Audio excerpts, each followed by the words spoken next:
Manchester City come to town, try and play us in our backyard, try and get 3 points, fuck off. This is Anfield. What a performance by Liverpool Football Club.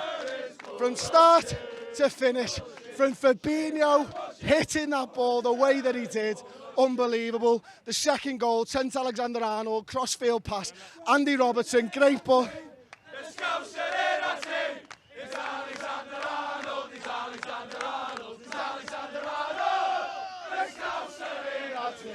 And Jurgen Klopp fuming after their goal. Pep Guardiola fuming the whole way through.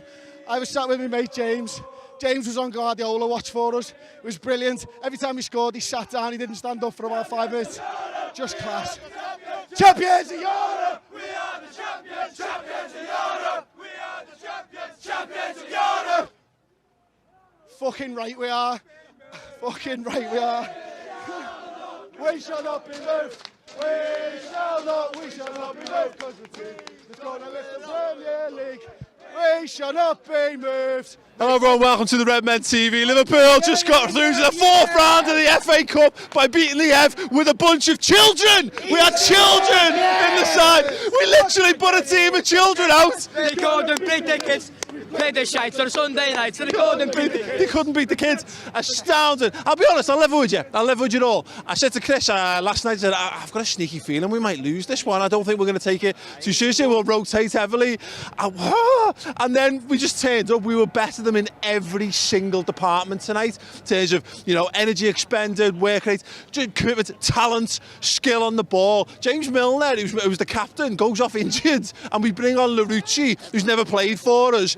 And he was outstanding there. They've got Richarlison there, they've got Cavalier. They basically put their best team out. They put their best foot forward and got spanked by the kids, which we have to be careful saying on the internet. But the point is, Liverpool were astounding tonight. Look at the senior players. Joe Gomez, right? It's meant to be Virgil van Dijk. It's all Virgil van Dijk. Anyone who plays next to Virgil van Dijk, that's why they're good. Joe Gomez might be the second best centre-half in the world, just on the slide.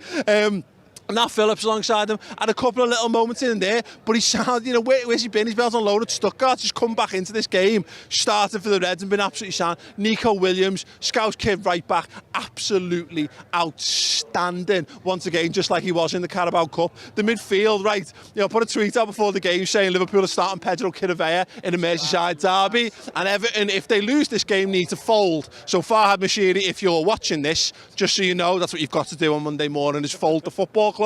All the credit in the world to Pedro Chirivella. I thought he was brilliant in the middle of the park, and the only man who surpassed him in the middle, I thought, was Adam Lallana, who was just incredible. He was a yard faster, he jumped a foot higher. Everything about him, he just rose to the occasion. And there's so many people out there, Blitz, who think Adam Lallana's crap for some reason. He's not. He's fantastic. And you're talking about a lad who probably starts the season as our 8th choice midfielder, and he's come in and bossed the midfield there against, again, Everton's best midfield pretty much at the moment. They even brought Delph on. I thought, they bring Delph on, that might change things. No, it didn't, because our midfield's better than theirs. And can we just have a round of applause from Mr. Curtis Jones, ladies and gentlemen? What a player that lad is. I mean, he's looked up. It's Curtis. It doesn't work. Oh, right, it's fine. We'll let it off. He's looked and he's gone, that hitting goal's only got little arms, hasn't he? And he's just gone, woo! Top arms. He's only got little arms. He couldn't touch the crossbar. He's only got little arms. Absolutely outstanding. And they pressed and they went for it. And what did they have? They had a sum total of fuck all. Adrian in goal, exception on the first half. They had the best chances, didn't they? Unfucking lucky Everton. You are genuinely, hilariously awful at football, and I feel sorry for some of the lads. Some sound lads who support the Ev. Not many, but there are. And I feel genuinely sorry for them, because they've just brought in one of the best managers in world football. Everybody, welcome to the FANZONE commentary. We're doing a watch-along. I am your host, Paul Machin, and my partner in crime, Mr. Chris Pajak, is over at the Start 11 Ball. We'll come to him in a moment. If you're new to the channel, if you're new to the concept, welcome. It's a little bit different to what a lot of people do in this. We're going to do, to the best of our ability, a actual commentary of this, so you can have us just, off to the side if you want. But if if you want to stay involved and be fully engaged with us, then yeah, we're going to try to provide you with as much entertainment as possible from now all the way to the end of the match, and hopefully watch Liverpool lift that big old 50p as well. Plenty of ways that you can interact with us. You've got the comments alongside on YouTube. If you're on Hot Mic, welcome. There is the functionality there for you to sync up. Chris will explain that in a little bit more detail as well. So if you're having trouble getting us involved in the game, then you can switch over to Hot Mic, download the Hot Mic app, and then that does all of the kind of stressful, I say stressful, I don't know how stressful it is, to pause something and have it play at a slightly later date. Yes, plenty of things as well you can do. You can join up to Redmen YouTube memberships now if you want to access our custom emojis to get involved in the comments underneath there. You can send requests into us for songs. So for example, if you wanted to listen to someone, a lot of people, Liverpool fans chanting Alisson, you can do. We've got that available for you. Keep those coming in live in the comments as well. We've got a whole batch of Liverpool classics, past and present, just to give you a little bit of atmosphere as well. And I'm also going to say this out loud because I realise I've not discussed it with Si, that I hope he's got the atmosphere track ready to go for when the game kicks off as well. He has. Perfect. Right, okay, the Liverpool team is out. Mr. Chris Pajak is at the board. In no way, shape or form has this been hurried to try and find a Billy Cometio print, and it's seamless. You'd never know we didn't have one. Right, Chris, let's go through the team. Hello everybody, thank you very much for joining us this fine Saturday afternoon. Si's just doing it for the first time. Yeah, well listen, the Greenwich one's just as bad to be fair because it's square and really, really old. We've got a mishmash of kits anyway, we're waiting for them all to get in tonight. And Ross has made them shiny rather than matte, but it's a thing. And to be honest with you, I was putting magnets on them with Ross about 3 seconds before we went live. So the team is out and there is big news. And the big news is this, that James Milner starts in the midfield, but we'll start at the back. Alisson Becker is starting in goal. It's a back four, as we expected, of Robertson, Van Dijk, Gomez and Williams. Trent Alexander-Arnold was rumoured to be involved. Actually, I read it on The Guardian and The Independent both this morning. But Williams does get the nod. It might be a tough afternoon for him going up against probably Aubameyang. I probably should know by now whether the Arsenal side has Aubameyang in it or not, but I suspect it will do. We've got Fabinho at the base. Paul's giving me the thumbs up to say Aubameyang starts. We've got James Milner, we've got Gini Wijnaldum, and then the front three there. The substitutes, Adrian, Chimikas, the only one in a night kit, Billy Cometio, Naby Keita, Jones, Minamino, Brewster, Harvey Elliott, and Marco Grujic. A return to the bench for Marco Grujic as well, and a return to the start 11 board. It's probably been 2 years since I've had Marco Grujic. In fact, it has, because that's when we used to use the square ones. Paul mentioned, though, as well, Hot Mic. And if you want to go over there, it's such a cool app. So you can download it, it's completely free to use. And all you do is, if you're watching it on BT Sport 1, you press the sync button and it listens to your television. Hot Mic have got some jiggery pokery in the back end that knows where we're up to, and it automatically syncs your Hot Mic up with your television. If you want the full Redmen TV FANZONE commentary experience, then the best place, the easiest place for that is by going and getting the Hot Mic app and syncing up with us seamlessly. I hope. It should work like that, but there's loads of talking points as well. I'm going to get back over there and talk to Paul about this side, because, as I say, Milner starting in the midfield is a really great talking point. The fact that Billy Cometio is on there, Nona Phillips as well, and the fact that Grujic is in there, as well as the Nico Williams talking point going up against Aubameyang.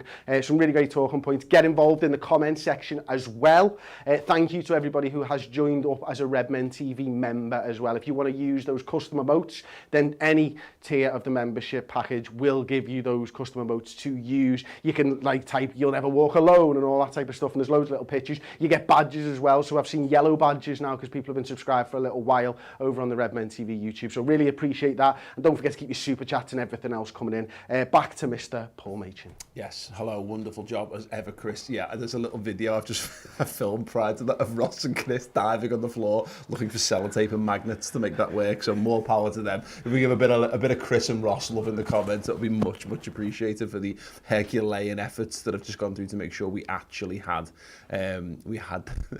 Grujic and Keita. We've definitely got a more recent Grujic than that. We must have, surely. Anyway, Billy Cometio, new one indeed. Just quickly, we'll go to it on Twitter now. We can have a little look at Arsenal's lineup. ahead of this game. Martinez continues in goal. Bellerin is back for this one. David Luiz, Rob Holding, Kieran Tierney, Ashley Maitland-Niles, Hamid El-Nene. I've forgotten he even played for them. Brilliant. Granit Xhaka. So did Robbie, to be fair, when I spoke to him, Paul. Bukayo Saka, Eddie Nketiah, and Pierre-Emerick Aubameyang up front. We know, obviously, Aubameyang, he's actually the captain again for today, which is, again, an interesting one in and of itself, but we know he didn't start the game last time we played against them, Chris, and they didn't really need him, to be perfectly honest. No. But no, what was that? Was Robbie convinced they were going to do more of the same in terms of the back three? He thought that they were going to play a 3-4-3. And he didn't realise that Liverpool would go as strong as they did until I mentioned, the lineups and how we'd gone through our pre-season friendlies and stuff like that. And when I said that, he was like, "Oh, maybe we'll have to go a bit stronger then," because as much as you don't care, but you do care about this competition, you don't want to get hammered in it. So obviously a fairly strong side from Arsenal as well now. Yep, and it's again, it begs the question, because theoretically they could play. It could just be a Luis Holding as the centre backs. It could be a back four with Bellerin and Tierney either side. But given that we saw Tierney play the left of the back three, in the Premier League at the back end of the season, it could easily be a slightly more. I mean, I'm not sure what this. Maybe it could be Saka playing in the left wing back again. You could see Ashley Maitland-Niles being used in a wing back role if they needed to, because he's a pretty decent utility man. But at first glance, I'd say that was a flat back four. And it looks 4-3-3-ish as far as I'm concerned. But Maitland-Niles, I don't know. He's a bit of an X factor in that. Let us know your thoughts on that. Again, you can keep interacting with us in the comments, the live comments alongside the video. We've got loads of stuff lined up for you as the game nears to kick off and goes in beyond. As mentioned, we've got a couple of new songs. We've got a couple of new. We haven't got. I say a couple of new soundbites. There's no excuse for us to use this necessarily unless he comes on, because he is on the bench. But we do have. This is fucking hell, Costas. And then Oldham just going quality. Right, yeah, let's talk about the Liverpool team then, Chris. Look, let's start with the most random amongst it. Is obviously Billy Cometio on the bench, 17 years old. He's been involved in the pre-season games so far. He looks really good for a very young lad. But we were talking about this. We've done a couple of shows in the last week, really talking about the pecking order of the defenders. That's a big vote of confidence for him there. Nat Phillips should, by all accounts, be Liverpool's next in line. He's just a bit older, a bit more senior. And even then, Sepp Vandenberg's played first-team games for Liverpool, played the Carling Cup games, played the FA Cup games for us last year. So he should be there. But again, big nod to Cometio. Yeah, absolutely. And it's obviously testament to what he's done so far this pre-season, both in training camp and in the pre-season fixtures and stuff. So player that I'm excited to see if he does get minutes.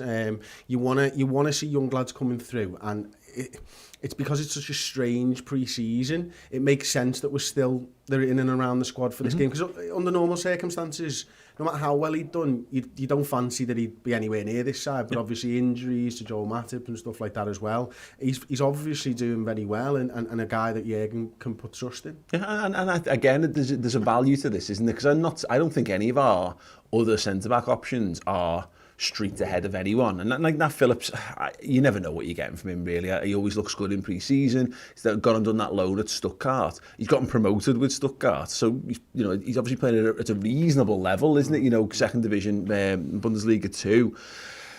The other lads, Vandenberg always looks a little bit lumbering. I thought he was much better in the Shrewsbury game at Anfield. He actually looked like a player, but then again, he's playing against lower league opposition in that regard. So Cometio good, and just the experience. I think he's probably the one of those who benefits most from this.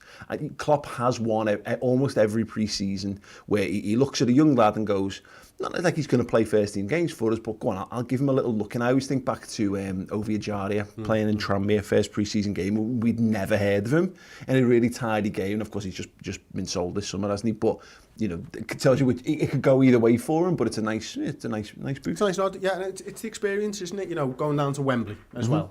All part and parcel of it. Going away with the first team, gearing up for a cup final. It's all a great learning curve for Billy Cometio, whether he gets on the pitch or not. And you would imagine, unless there's it's done and dusted with a few minutes left to spare, I can't see him really being involved in this game.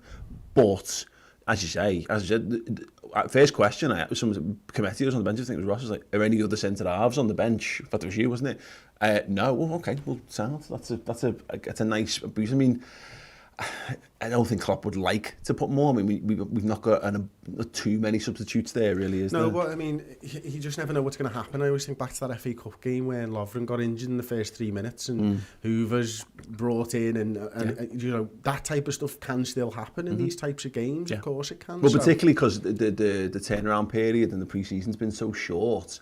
Liverpool have prepared as well as any team, but you're right. I mean, look, no one budgeted for Alisson going down in the Norwich game. First game exactly. Of the season. And then, you know, we know that Van Dijk's playing with probably a sewn-up cut at this point, isn't it? You know what I mean? So yeah, all it takes is, you know, a big header, slightly misplaced, that reopens, and then all of a sudden Van Dijk might have to go off, and you never know. You might then be down to Gomez and Kometia as well. So yeah, it's a bit of a mad one. But I was just looking at the Arsenal lineups, Paul. So I've put it on my iPad now, so that you can see it. And they've actually got, you know, SofaScore have got this as a 3-4-3. So Martinez obviously in goal, Holding on the right of a 3 with David Luiz, Kieran Tierney, as you mentioned, played in that left centre-half position against us last time. Bellerin and Maitland-Niles as the 2 wing-backs. El Neni and Xhaka. Cool. Saka, Nketiah and Pierre-Emerick Aubameyang rounding it off. Apologies, we couldn't quite get the iPad up and running this time around, but we will get it next time. So yeah, 3-4-3 is what they're going with. That's not to say that it will be a 3-4-3, but that's how they see it lining up, which is quite interesting, I thought anyway. Absolutely. Well, just quickly, if you can just come over to my computer here. So we've got first super chat of the new season. Chris, what's the super chat noise? Super chats. Oh God, no. If you want to know why we killed the Football Manager series, no, only messing. Just having that time. Scott Hawks with their $25. Scott, thank you so much. Welcome back, lads. Great to be watching the Reds together across the world again. Keita, Brewster to come on when legs tire in the second half. I think that's the reasoning behind Naby Keita, James Milner thing. I think we saw without Jordan Henderson in the game at the Emirates, Chris, and we don't know. There's so many things we couldn't possibly know about restart because it was just a unique set of circumstances. We'd already won the title. You know, the title was just so long done and dusted. But also losing Jordan Henderson, there's a touch of little bits and pieces where you could go, is that the reason why Liverpool took the foot off the gas? And I think that's the reason why James Milner's in this side, is so that you can tick off that. If there's a problem, I don't want to be able to point to a lack of a Jordan Henderson or a lack of leadership on the pitch. Virgil van Dijk said it time and time again, he is probably the best player in the world. You know, he's certainly in the clutch of the best players in the world right now. But he's not the same leader on the pitch. He's a leader like Gerrard was. Yeah. He's a leader by example more than anything else. And I'm sure he's a talker as well, don't get me wrong. I'm not saying he's not, but James Milner is a real, I'm going to light a fire under your arse type of a leader. And, you know, the fact is, he had a go at Chimikas in his first game. His first appearance in a pre-season friendly. Yeah. That tells you everything you need to know about James Milner. So when I was doing the Start 11 prediction show, you know, I didn't actually guess that it would be Milner starting. Yeah. I did think that it would be Wijnaldum and Keita starting in this game. But I made mention of the fact that Milner could start in there for that reason, for that leadership. And it's not that, and I mentioned this, we talked about this on the Uncensored Match build-up show and stuff, it's not that Liverpool will take the foot off the gas, it's not the complacency is creeping in, it is to make sure that doesn't happen, and that's why James Milner is such an important player for the club. And you say it's tone setting, and it's not even necessarily for the Liverpool players, it's actually for the opponents as well. It lets Arsenal know that they're in for a game. When you don't have someone like that in the midfield, it's a big transition, I think, it's coming in Liverpool's midfield in the next 12, 18 months or what have you, as we start to see, you know, the end of Gini Wijnaldum and probably, you know, gearing towards the end of Jordan Henderson as well, and certainly the end of James Milner, just on pure age, if nothing else. But you can't afford to lose. This Liverpool side has been built on its combative tendencies. It needs that, and when you take too many of those lads out, all of a sudden, this is what happened to Arsene Wenger. This is where Arsenal's downfall began. Was you took all the old school gnarl, left that team, and then you start, because it's like you can't help it. Oh, what a beautiful football player that is. Let's get another great talented lad, and you forget sometimes that you need someone who's a bit dogged and a bit determined. And that does James Milner a big disservice, actually, because he's a very, very, very talented footballer. He holds the record for assists in a single season in the Champions League because he's dead good.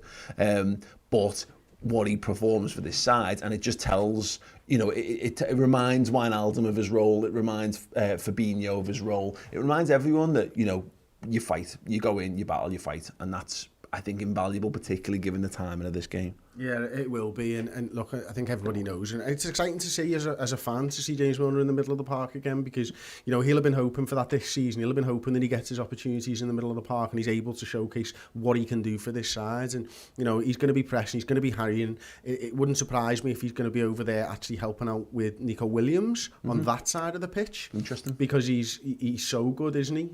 Is there actually, you put it up there on the board? Was that just, you just threw Milner on the left hand side there? I think that was just a cater spot, so I just switched him out. Right, because I agree, because Wijnaldum's slot is typically the left-hand side, isn't it? So I think you're dead right. I think it makes perfect sense for Milner to be on the right of the three. Yeah, and he's the one I think that will throw in a challenge on Aubameyang early and go, yeah, lad, you're going to be in a game here. Don't think it's just Nico Williams that you're going up against. You're going up against me and Nico Williams, and we're gonna make sure that we track you every single way. And he's so good in that little half-back role, as it were, isn't it? You know, when he gets into those areas of the field and he's able to spray the ball out as well. You know, we're not going to see him necessarily going beyond Mo Salah in the way that Jordan Henderson takes up that role. But I do think he's going to be more of that defensive stability. But we might well do. Oh, he can do it. He's a fucking winger. Exactly. Yeah, absolutely. Another quick super chat here from Josh. Nice framing with Crouchy. Thompson. I know, yeah, it's always the constant battle. Josh Thompson, £2. Thank you very much, Josh. Up the Reds, can't wait for the season already. I actually forgot to do it for Scott, because everyone becomes a member. And to be fair, if you do a good super chat, you deserve a little noise. So I'll give you an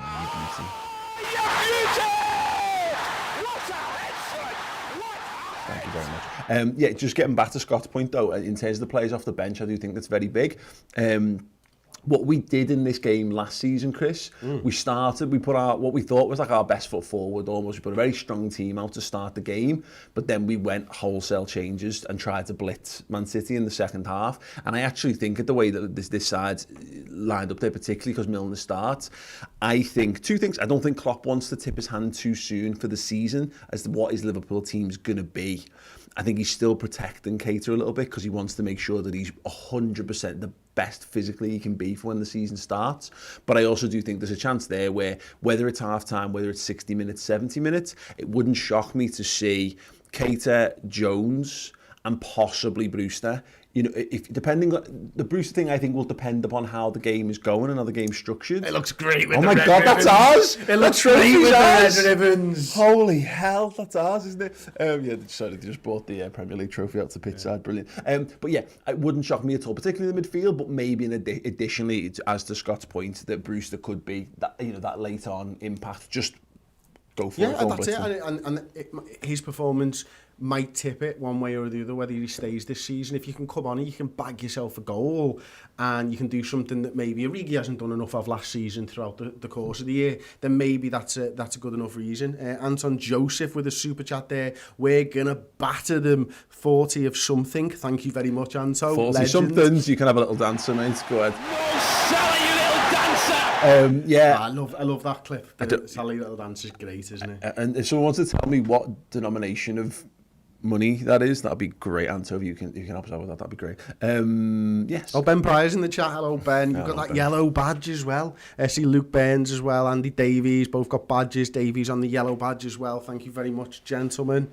Matty there in the comments saying that's like 40p. Fine, I'm you know, you're going to go. I'm just interested to know because I don't recognise the squiggle that precedes the amount. I just thought, nice to expand our horizons a little bit. There's an advert for the Tottenham All or Nothing series on the telly. That's going to be such good viewing. Oh my God, yeah.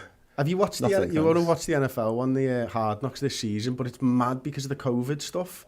Like, and all the stuff that they've had to go through as teams and all that. Like, and you imagine what Liverpool have been doing as well behind the scenes. And I wonder whether what we're going to see of that side of things from the Tottenham one. Because obviously the season restarts. They're going to have changed everything. Like, one of the LA... Lots of remote cameras. One of the LA teams just built a new place to train in. Basically, they're in LA, so they could do it outdoors pretty much. They just made a ginormous tent for their meeting room and just had it outdoors and stuff and went, it's so much cheaper to do this. Well, Liverpool did that. Liverpool did a lot of that. It's still at Melwood, but you've actually extended the outdoor area effectively of the because they've got that little pitch, the little indoor one, which we've been in before. But yeah, they've just blown it out. You go around Melwood, there's just massive tents all around the outside. It's mad, isn't it? You're right. Very interesting. We did have a super chat that I just missed there from Ian Rush's moustache. Good to see Rush's moustache getting involved there. And what a moustache it is, or was. With the 199 super chat. Thank you so much. All right, lads. 3-1 today. Mane, Bobby and Brewster. The Brewster stuff I actually want to discuss because in Klopp's pre-match press conference, he was asked about Ryan Brewster, which I thought was quite informative because we've had quite a lot of discussions about him. In the last week or two, obviously because of pre-season and his goals so far, that Klopp just said no decision made on Brewster. And he'd always be keeping his cards close to his chest. Yeah, whether he's made one or not, he wants Brewster to think he's still got something to work for. As I said before, come on, get yourself a goal. That might just be the tipping point to stay. I think it makes perfect sense, to be perfectly honest, Chris. I mean, it's the 4th of October, 5th of October, the window's shut. There's loads of games between now and then. Plenty of opportunities to get him a little go. If nothing else, I'd be circling the 2 League Cup games. Hopefully 2, at least 1, and saying you definitely 100%. If you're fit, you start them. But if you can prove yourself to me before then, you do that. We've not seen Origi being used as much as all the rumours whether he was the one with COVID. There's been a few other bits and pieces around there, but there is an opportunity. And Klopp was telling it. He talked about his. Not for a catch. Just doesn't fit in your ear. It's just his striking ability is not in question, and it's what he talked about is how they want to build a world and an opportunity where young lads can develop at Liverpool as well. And I think Brewster's key here in the next few games. He's like goal. It's mad. Klopp's just gone like goals. Goals are really important in football, but it was mad for him to go, but they're also not the most important thing. Making sure that you actually fit with what we do is a pretty good thing as well. So I'd be interested whether Klopp, we'll probably look at Brewster and he actually kind of sort of between the lines reference that everyone's being taken away with the fact that he's scoring goals, whereas he's probably looking at something else and his thoughts are probably more like, there'll be some unknown metric that we're not privy to. So we might finish this game, Brewster comes on, doesn't score, and we go, oh, he didn't score, that's not going to do his chances any good. But Klopp's like, wow, he ran into this area of the pitch and did something. It will be interesting to see whether it's noticeable what he does and whether we can pinpoint something that would make him more likely to stay this season. Yeah, I think it's important. I think, the other thing with that is that Brewster, how does he get better at playing in this side? By playing in this side, not by going out on loan. So if he's a talented footballer and you're saying, look, we need to see that you're improving on this, do you know what I mean? So that's important as well. And look, I think that the games that we're going to have this season, with how weird the season's going to be, I would keep Brewster around regardless. Yeah. Because I think there is a time when you just want to bring a number 9 on to score goals. Yeah. And there's a time when you don't want to throw Salah in the 9 to do that, because then the right winger gets a little bit weaker. Well, yeah. You know what I mean? Yeah. Like you want to just go, let's just get someone on who's gonna be that poacher in the box. The training kit's looking good there, Pablo. Beckham not involved. Beckham not involved. That is a stance, isn't it? That is just a powerful man. I am going to win this plate. I love it. He's just amazing. I mean, I'm not digging his new haircut, but that's fine. Anyway, with the super chats, $10. Thank you very much. We'll get onto this in a second. Well, Robbo, I use Robbo very often. I've got this. He's got this. June Hyuk Kwan says, nice to see you guys back to action up the Reds. Thank you so much. It's lovely to be back. Very short turnaround indeed. Matthew Wilson, $9.99. Thank you so much again. Rocking the new goalkeeper top today. Clean sheet for Alisson today. Yeah, good to see you, mate. Do you wear it as well as old Alisson Becker? I mean, I suspect not. I don't think there anyone on the planet who could wear it quite as well, or certainly definitely no one who could wear it better. But thanks so much for the super chat. You can have it. Oh, you can. Just staying on the Brewster theme slightly, John in Hot Mike has said, keep Brewster about, reconsider things when the January transfer window rolls around. I think that's not a bad shout as well. We know there's loads and loads of games, isn't it? Oh, that Premier League trophy with the red trophy is just absolutely brilliant. And Captain Davey, if anyone isn't signed up to the Tier 2 Redmen membership, I can wholeheartedly recommend it, as the Discord chat room is worth the extra subscription alone. The Redmen TV family is amazing. It is great to chat with like-minded, level-headed friends. What a lovely, lovely thing to say. Thank you very much, Captain Davey. It's a good point, actually. We talk about a lot the benefits of the additional content. So at the moment, you get the Reds Transfer Roundup show. which is midweek, which looks about all Liverpool's in and outs and all the bits and pieces around that. The stories off the pitch. That's your additional content for club captain and club legend tier levels on the YouTube memberships. But yet you also get access to the Discord group as well, which is a boss little community that we've been building up, and you join in with the people who are also, all that. So there. Anyway, thanks very much for everyone who's joined up so far. Thank you very much for the super chat so far. We were meant to have an advert break. It wasn't very well. It wasn't very well planned out. The game is going to be starting very soon, so we will take a very, very short break once I get an okay from Si in the gallery, and then we will be back and gearing up to the kickoff of the Community Shield.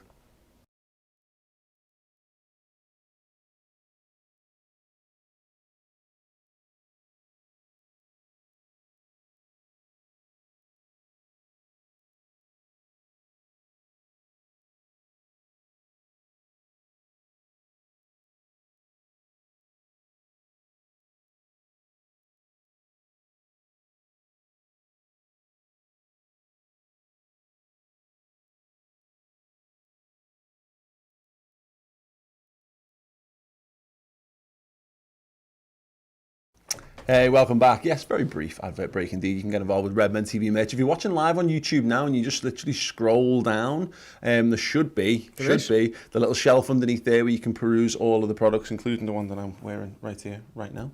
It is outstanding. Yeah, you can have a little look if you just want to have a little mooch around. You know, maybe earmark some things for when you get paid or whatever. Then by all means, do just that. You can actually. There's a whole shop tab as well on our YouTube channel. I know if you just go on to our youtube.com/theredmen TV, there's just a thing. I think it says store, and if you just click it, you can see all the products there as well from it, which is pretty cool. Maybe we could show that a little bit later. Belter. Yeah, we had a super chat while we were off. James Weiner, $19.99 US. That's brilliant. Thank you so much. Love my Redmen TV. Aww. The best word I can say that will describe this was boom. Oh, I know. Yeah, it's I get. Did you see the advert for it? It's like the marble halls thing, isn't it? Is that they've gone for it's meant to be a marble effect, whereas it does just look like it's the Dexter shirt more than anything else. Richard Griffiths, welcome. He's a new member on the YouTube. He has joined a club legend level. Wow, you are a club legend indeed. You know, we're not very few excuses, but you can have an ad, Jim. Like Rocky. Brilliant. Thank you so much, Richard. I hope you enjoy the additional content. As I say, it's the Reds transfer roundup for the next couple of weeks, and then it becomes the final word. We always talk about the final word. It's our basically, you know, sort of like flagship show we do after every match, around an hour long, really delving into the match. We've got a little bit of time to consider it and think it through and what have you. Obviously, with the season being what it is, there'll be 2 of them every single week until the season ends, and you get the first one. You get the one from the weekend if you sign up as a Redmen member to tier 2 or tier 3 above. Yeah, hold on.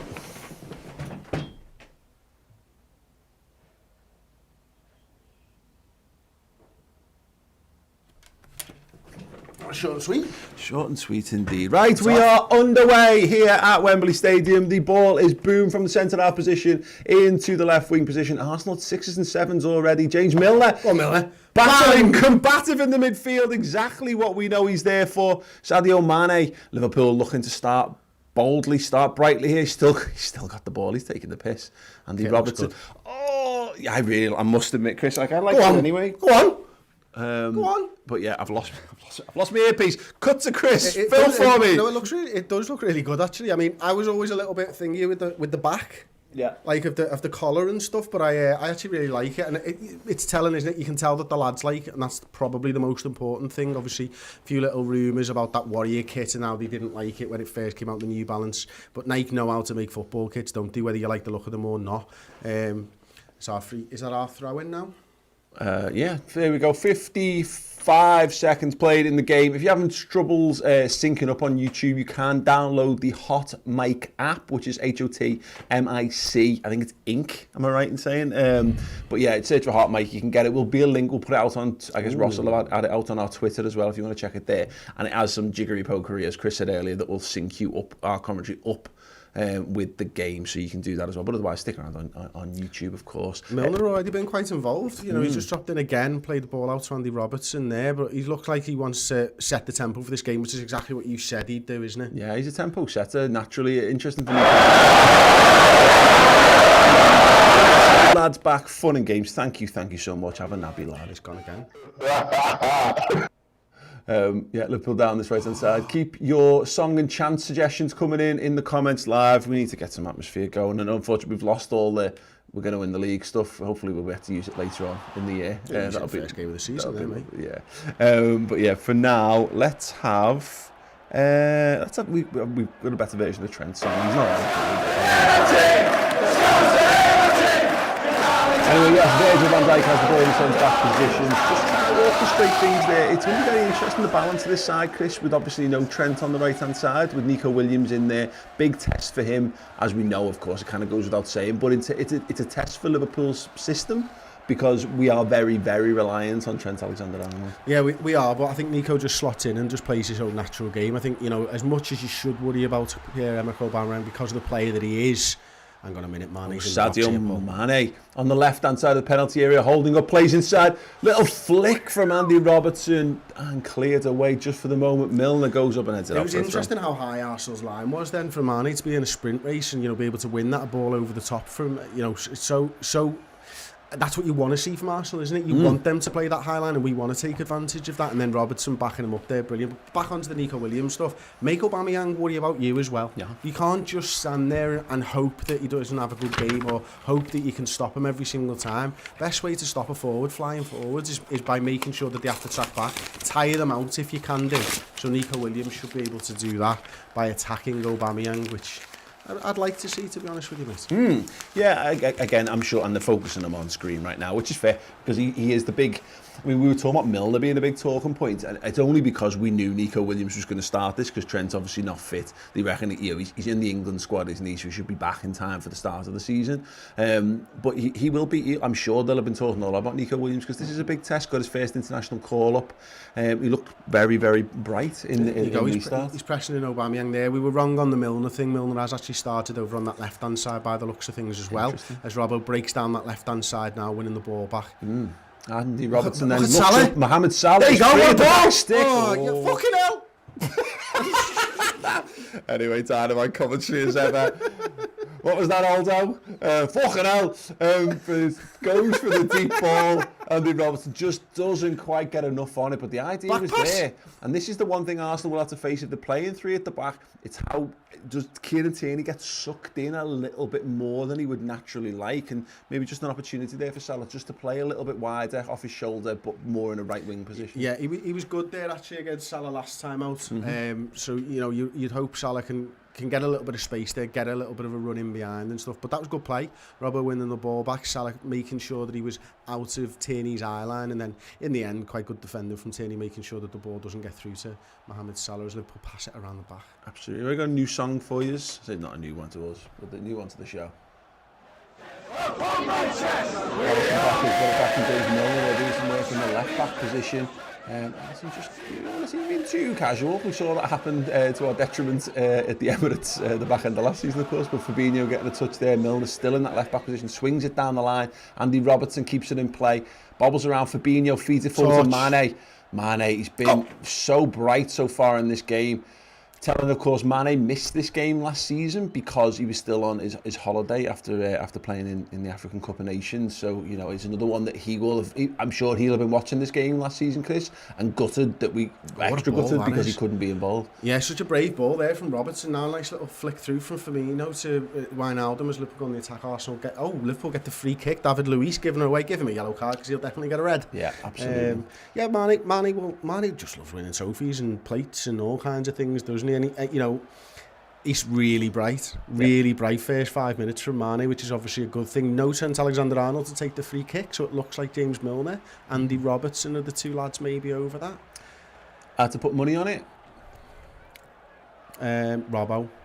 Well, it probably helps that Milner's run away. Yeah, there it is. Oh, ball to back to Virgil van Dijk is there! Yes! Oh, the ball is in the back of the net! It's Liverpool 1! Arsenal now! Oh, that flag has gone off.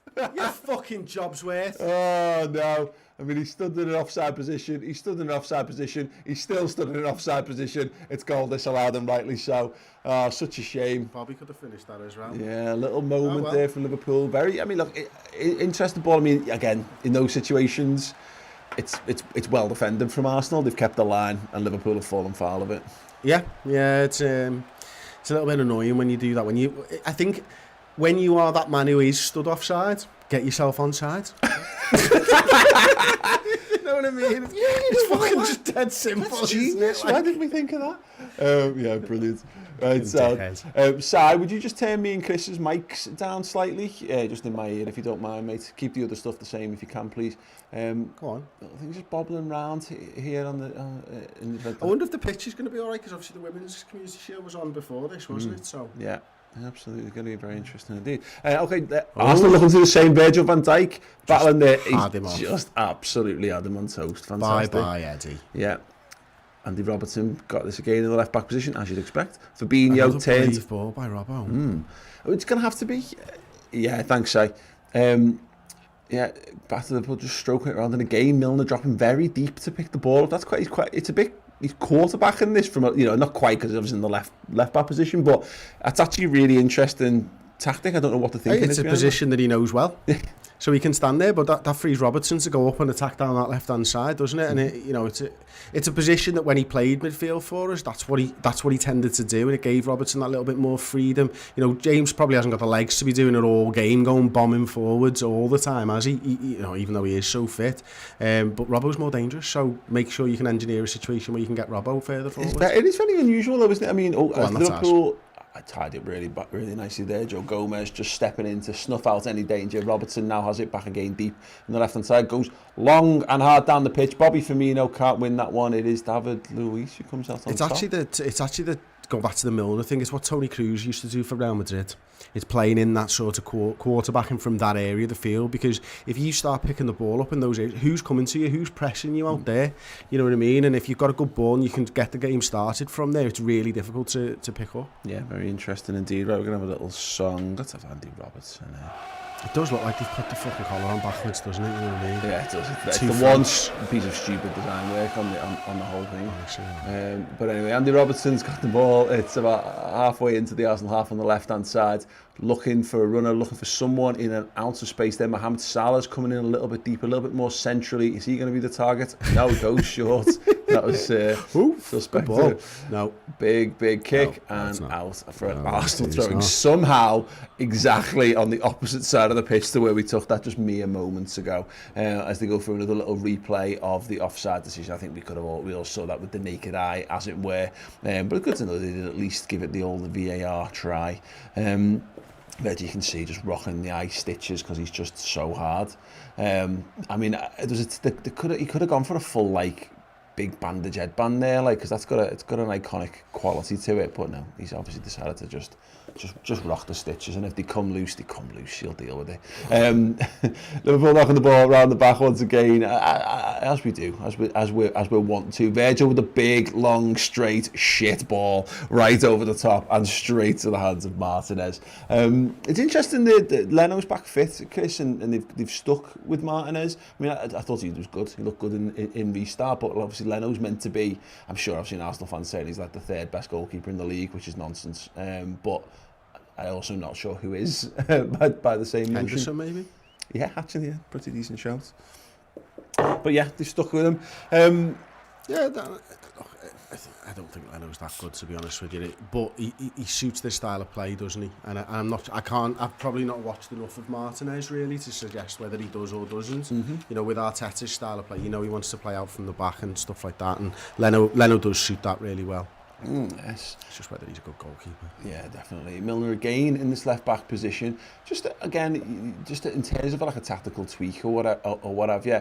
It's interesting that he was pushing on loads very early in the first few minutes, and you wonder whether managers do this sometimes, where you have lad. You make a team have a go at something for 5 minutes, so that it's like a feint effectively.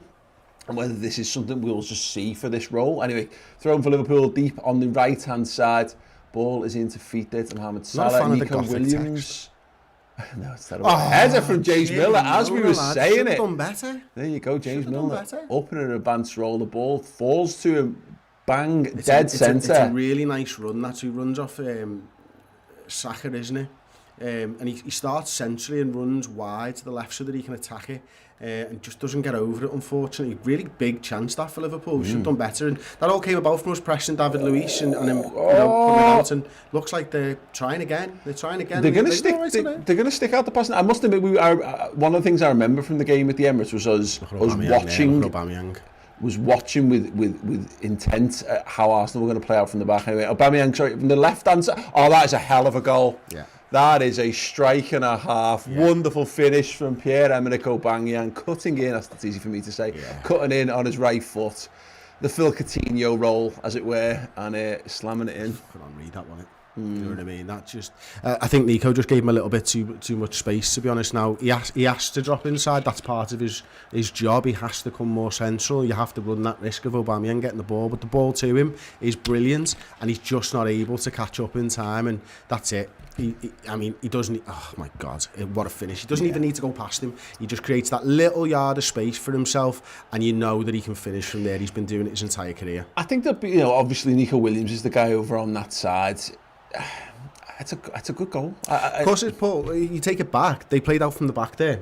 They got through our press. They played one long ball down that right hand side to Saka. Saka cuts inside, brings it over to Aubameyang. That's why they play out from the back. That's why Klopp's acknowledging it, because that's good football. That's Arteta's football, and Arsenal should be really, really pleased with that. The finish is incredible. Everyone knows that, but the build-up's what made that goal. Yeah, I think my point is that you're right. Sometimes teams score good goals, don't they? You have to, don't you? Well, yeah, there'd be a temptation. I think to look at Nico Williams there, and maybe Trent handles that a little bit better. However, I'm not certain, but Liverpool looking to get back on, and now breaks down, and Arsenal clear to the left hand side again. Straight foot race for Joe Gomez, who wins it, and here it is Nico Williams' chance to make amends, perhaps with a throw in deep in the Arsenal half on the right hand side, which he goes back to Joe Gomez with. Disappointing. I think very disappointing. I think particularly because, this is the point about playing around the back, and we've seen this. Liverpool have had to go through this growing process themselves. It can be a bit on a knife edge, and it's a shame because I think Liverpool have been, I don't think like miles better, but I think they've been the team on top. Arsenal have looked a little bit ragged at times, and now look, there you go. If flip reverses, Joe Gomez putting the ball out of play. Just need to gather ourselves again, Chris, for a minute or two, just settle down. Yeah, we've done nothing wrong in this game. That's just a great goal. I don't think you can. I say Nico might have been slightly out of position or whatever, but generally speaking, I don't think where the Trent's in there it makes any difference. Trent might not have got near him either. It's just great football. But Liverpool just need to reset, make sure they know what they're doing, go back to it, because we're a good side and we'll get back in this game, no problem. Yeah, absolutely. Yeah. Super chat from Jung back in the comments again. Thank you so much. It's much better than the local commentary I am getting. Oh, thank you very much, mate. You're too kind. We'll try our best. Sammy Burns asking, is Trent on the bench? He is not on the bench. No, Kostas Tsimikas and Billy Kometio are the defensive substitutes that Liverpool have got on offer today. So yeah, there's not going to be an option there for us to hook Nico. People talked about it at the Brighton game, wasn't it, where he played at left back and was okay until he started until the point that he wasn't. Yeah, look, Milner's in that left back position again. There's Robbo coming back now. It's interesting, that, isn't it? I don't know what that. Again, it talks about the fluidity of formations. It is mad that there's times where it's a flat back four with James Milner playing left back, with Andy Robertson effectively playing left mid. Now we know Robbo does naturally play very advanced in this team, but do you reckon that might be just something that counterbalances the Nico Williams stuff? Is that allowing Robertson to be a bit higher, a bit more direct? That's a good point. Yeah, probably is, isn't it? And we're going to see Milner pop up all over the pitch. That's the thing, isn't it? We saw him, on the end of a cross a minute ago, and he probably should have opened the scoring. Again, they show that goal. It's class. It is absolutely class. Yeah, the point is, I'm sure. In fact, do you want to get the? Can you get the XG up on that? Be interested to know whether it's. I'd guess 5%, to be honest with you. That's my kind of point on that, is that we see a lot of those goals scored, and when they go in, they look effortless, even though they're brilliant goals. No, you can't. So both StatZone and Infogol don't have this on their games because it's a fucking friendly. Of course it is, yeah. So we're reliant on SofaScore at the moment, because that does actually have it. Okay, sweet. So Andy Robertson picking the ball. Looks like they've got a free kick just inside their own half. Here, let's have a little song. What do we want to go for? We haven't heard. Someone needs to come closer to Milner there. Yeah. Mane trying to run over the top, but it wasn't really on. Gomez again. They've gone quite direct. In fact, again, we were like this. This is what we were like. I mean, in general at times, but Holding's done well there. because with the absence of Trent, who is so much a playmaker for us down that right-hand side, we are going quite direct here. At the moment, it's not really working. Andy Robertson pings it out straight off there, man, and out for a throw. Yeah, we're obviously trying to stretch the play a little bit, and I don't know whether that's a game plan to stretch the play or to get us in behind, but neither's actually really coming off at the moment. Well, the thing is, as you said before, these little sort of feints as a team that you use, a few of those balls over the top and the defenders start to naturally deepen a little bit, and then there's a bit more space for the midfield, and you can play through that way. They step up again to combat that, and the ball over the top. Everything works in sync with each other, doesn't it? Oh, that looked like a foul on Joe Gomez there, to be perfectly honest. Arsenal attacking down this right-hand side. Ball's cut back, and could be 2-0. Alisson Becker makes the save. Eddie and Katie with the strike, hard and low, and Alisson Becker getting down to his left-hand side and tipping it round the post. I was about to say how I thought Joe Gomez... his composure was quite good in that situation. I think it was Gomez who was... Yeah, it was. I think it was Gomez who was sort of ran over essentially. Yeah. It looked like a foul to me. It looked like a foul all day to me. And that looks like a magic eye on his shit. There's a reference for you. Anyway, corner to Arsenal. I can see the Premier League winning goalkeeper on their right-hand side, Liverpool's left-back position. They got the big lads there just hovering around the edge of the 6-yard box. This is Robbo's. Saka's going to take this one left-footed in-swinger, one hand up, which hopefully means first man. Oh no, it's gone right into the middle, and Alisson Becker catches it with Mane's gone. He's looking, just a little bowl out with the right hand. That is lovely. Nico Williams, can he pick out a pass? He's tried to feed in Salah. Nah, I don't think that was ever really on Chris. A little wasted, really, wasn't it, in the end? I think, sometimes, and every side does this, don't they? They just get like that little bit of juice in them, and they're like, we need to go forward, need to break now, because Arsenal players are running back, but sometimes it's just not on, and I don't think it was on there, because even Salah was against 2 players, and the ball was played, so a little bit of naivety there from Nico.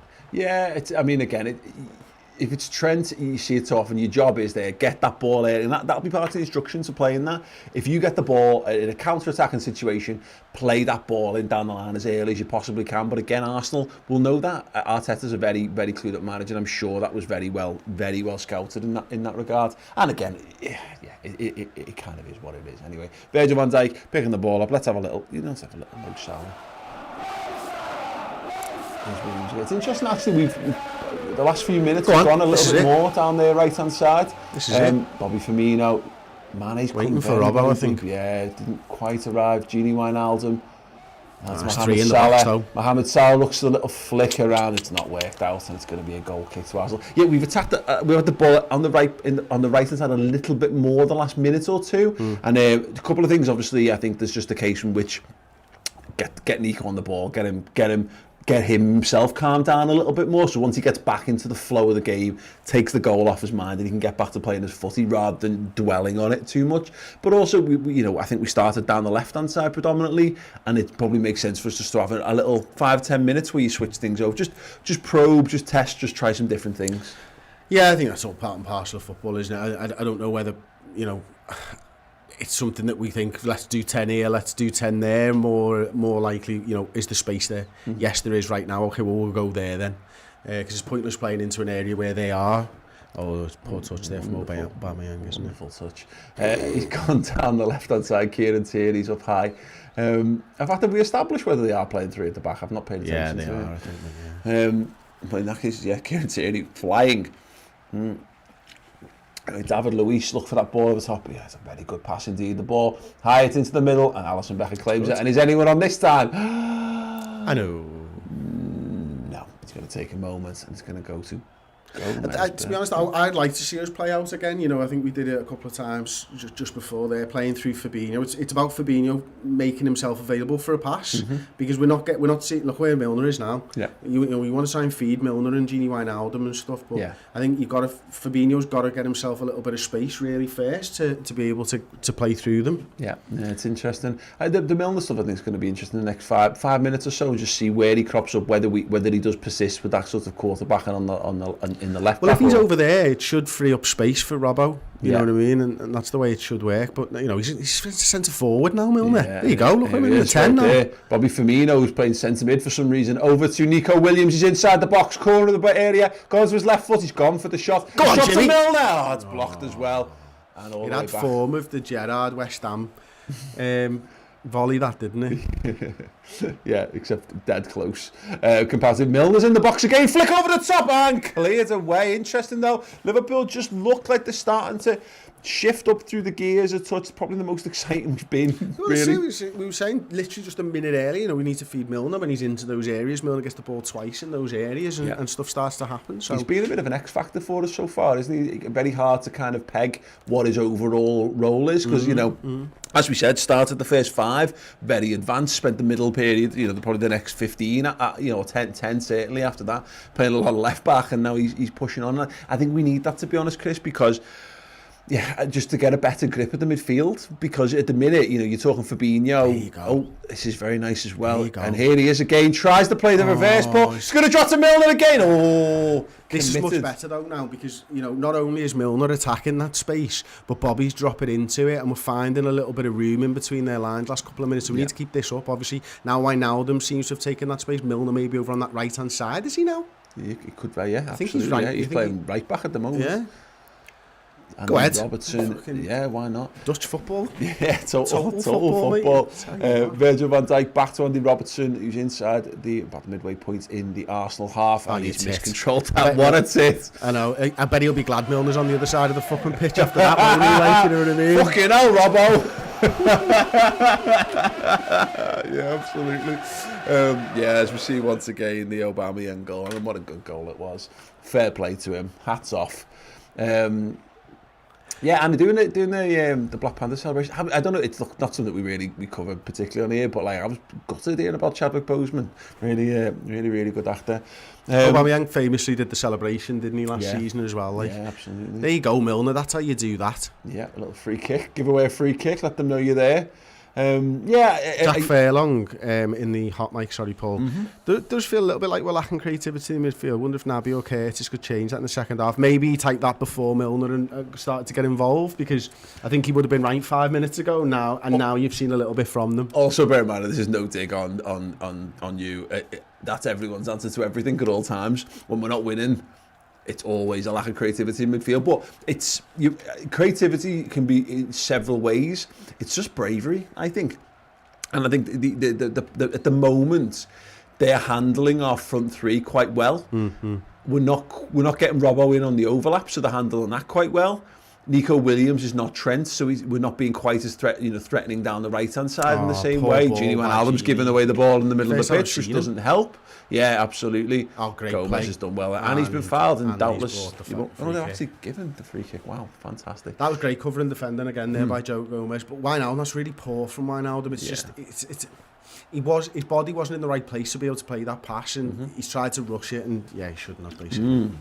Yeah, but at the minute, Arsenal have got an answer for everything. I don't even feel like we're trying loads, to be perfectly honest, Chris. There doesn't seem like a clear path to goal for us at the minute. And I think the James Milner thing is interesting because they're obviously ramping up his involvement. But you're right, the players who are there, Gini Wijnaldum in particular, because you're right, he's having one of those Wijnaldum performances so far when it's thick and it's hard and heavy in the middle of the pitch. Gini Wijnaldum flourishes. Yes. But in games where you want him to get on the ball and influence it, he's not really doing that at the minute. But him and Fabinho just need to be braver when they have got possession of the ball. Look, and for the most part, Arsenal really aren't building up through the centre. They're playing a little bit like us in that regard. They play it around the back and then they're looking to break down the wings because they know that's the hardest for our midfield three to cover.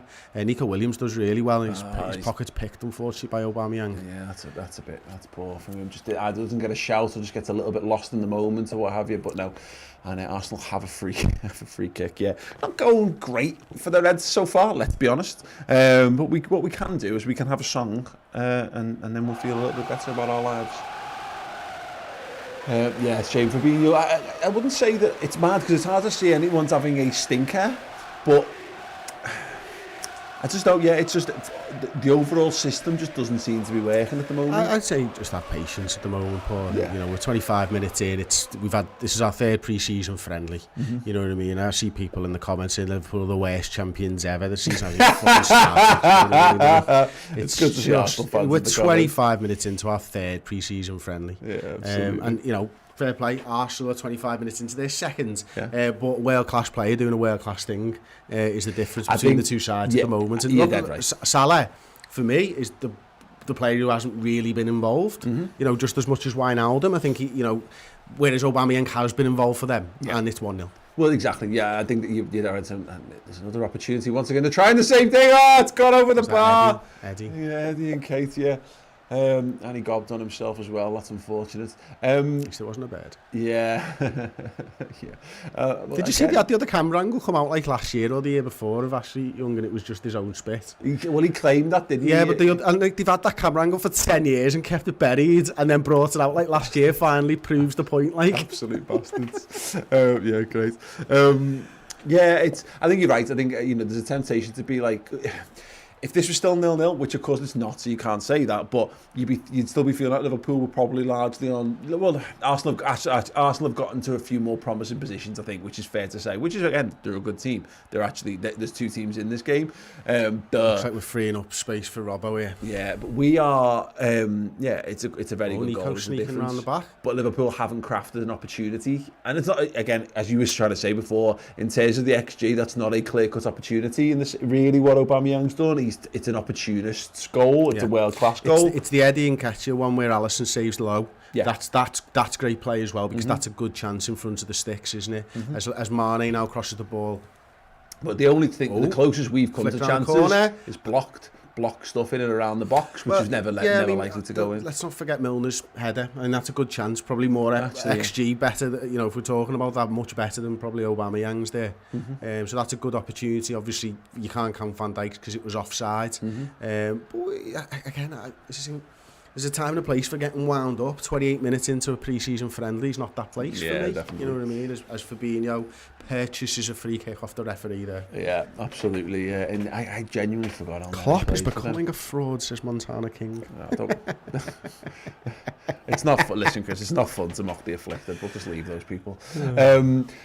James Milner's got it on the left-hand side again. Sadio Mane shot very deep. 1-2. 1-2 off his opponent. Whipped the ball in. Oh, the header chance, not quite there. That's a good header by Wijnaldum. Yeah, Wijnaldum keeps the ball going. Williams goes back to Joe Gomez. Gomez is going to look deep against the back stick. Very hard, very high. Jimmy Milner plucks it out of the sky and fires it back into a crowded box, and it's headed clear for the moment. Gomez again. This is a way to attack Arsenal for me, because I just don't think they're comfortable heading around at the back and stuff like that. There's some sides like Burnley's your classic example. They want that to be the case. They want you to do that. I don't feel like Arsenal enjoy that side of the game at all. Big switch from Virgil. Nico loses possession. Gini Wijnaldum's forced to get across. Williams does well there to maintain possession for Liverpool. Gomez inside to Fabinho, back to Gomez on the right-hand side, inside the Arsenal half, goes back to Virgil van Dijk inside the centre circle, shifts shape, turns to the right and back to Gomez.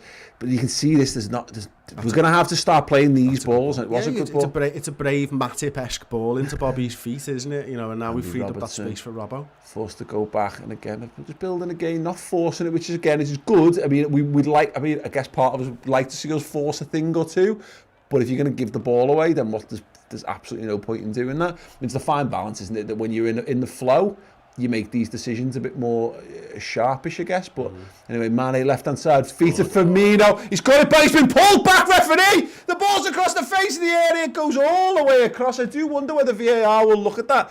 It's definitely a tug back. Nico Williams digs it out. Mane's at the back stick. He heads it back across. Andy Robertson's in there. He heads it. Headed away. It's just so blocked.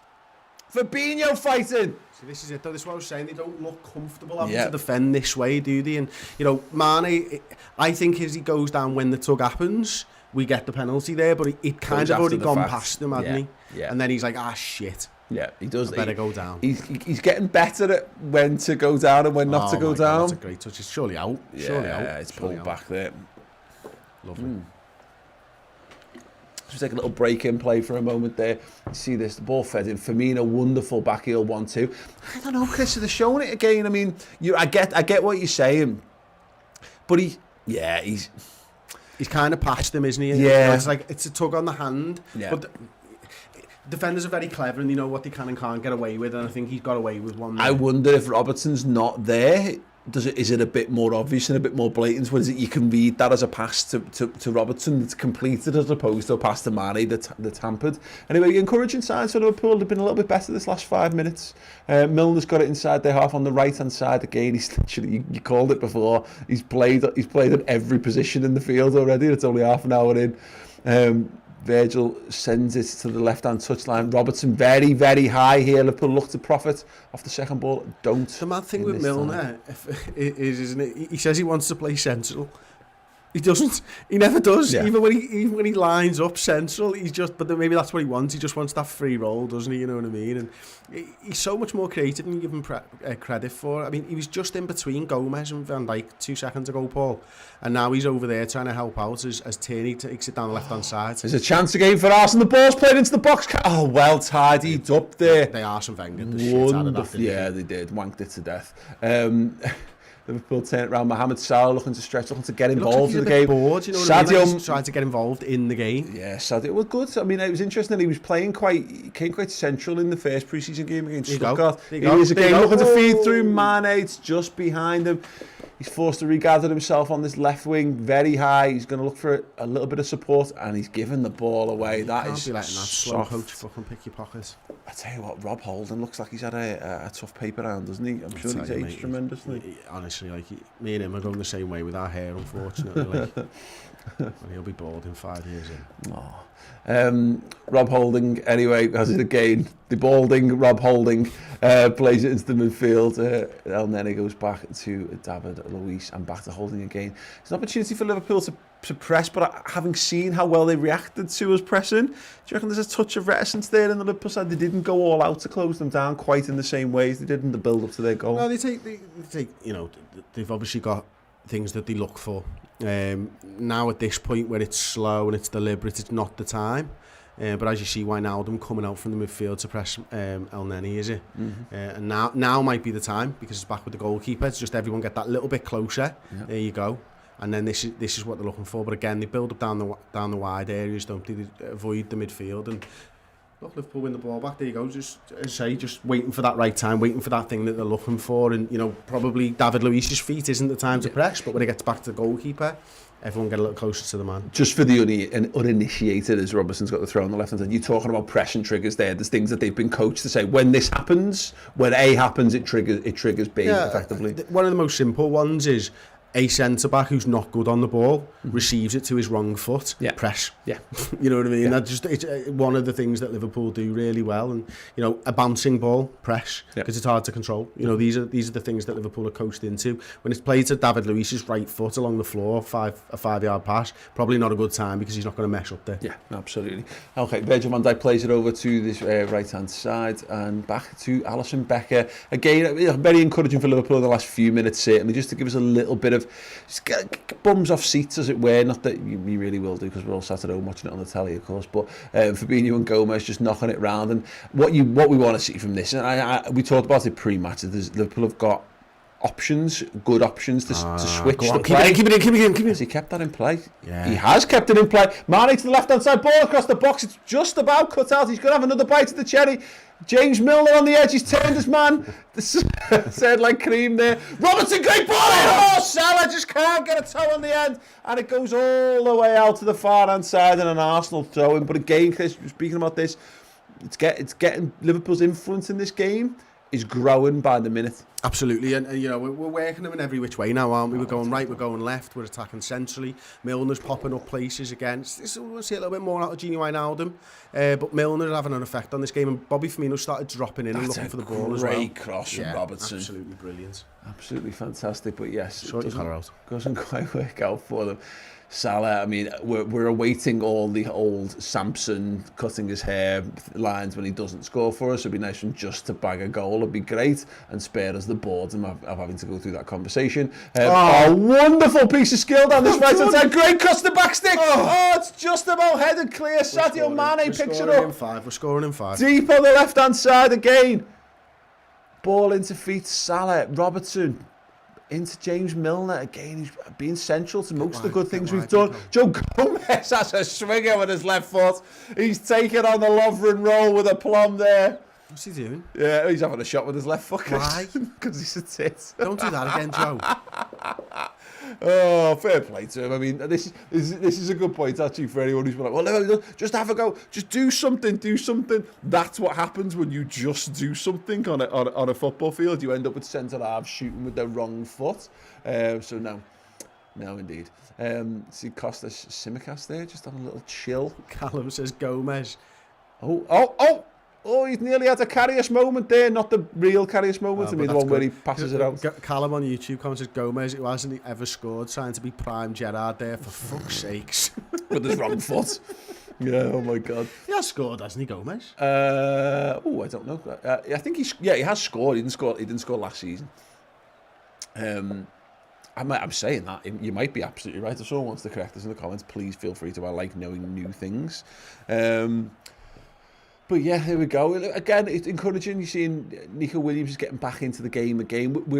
It feels like we've gotten the whole side up to speed now. You know, like we can go down the left if we want to. We can go down the right if we want to. It's been encouraging. But again, James Milner, central to that. And it's him floating in between the lines. Yeah, just giving us someone to pass the ball to. Yeah, exactly, and that's what you need, isn't it? And you want to see a bit more of that from Gini Wijnaldum at the same time, because when he's doing that, when we're playing through him, you can see it allows Robertson time to get forward, it allows Nico Williams time to get forwards, and we're able to just build up a little better. And I think we're playing well now.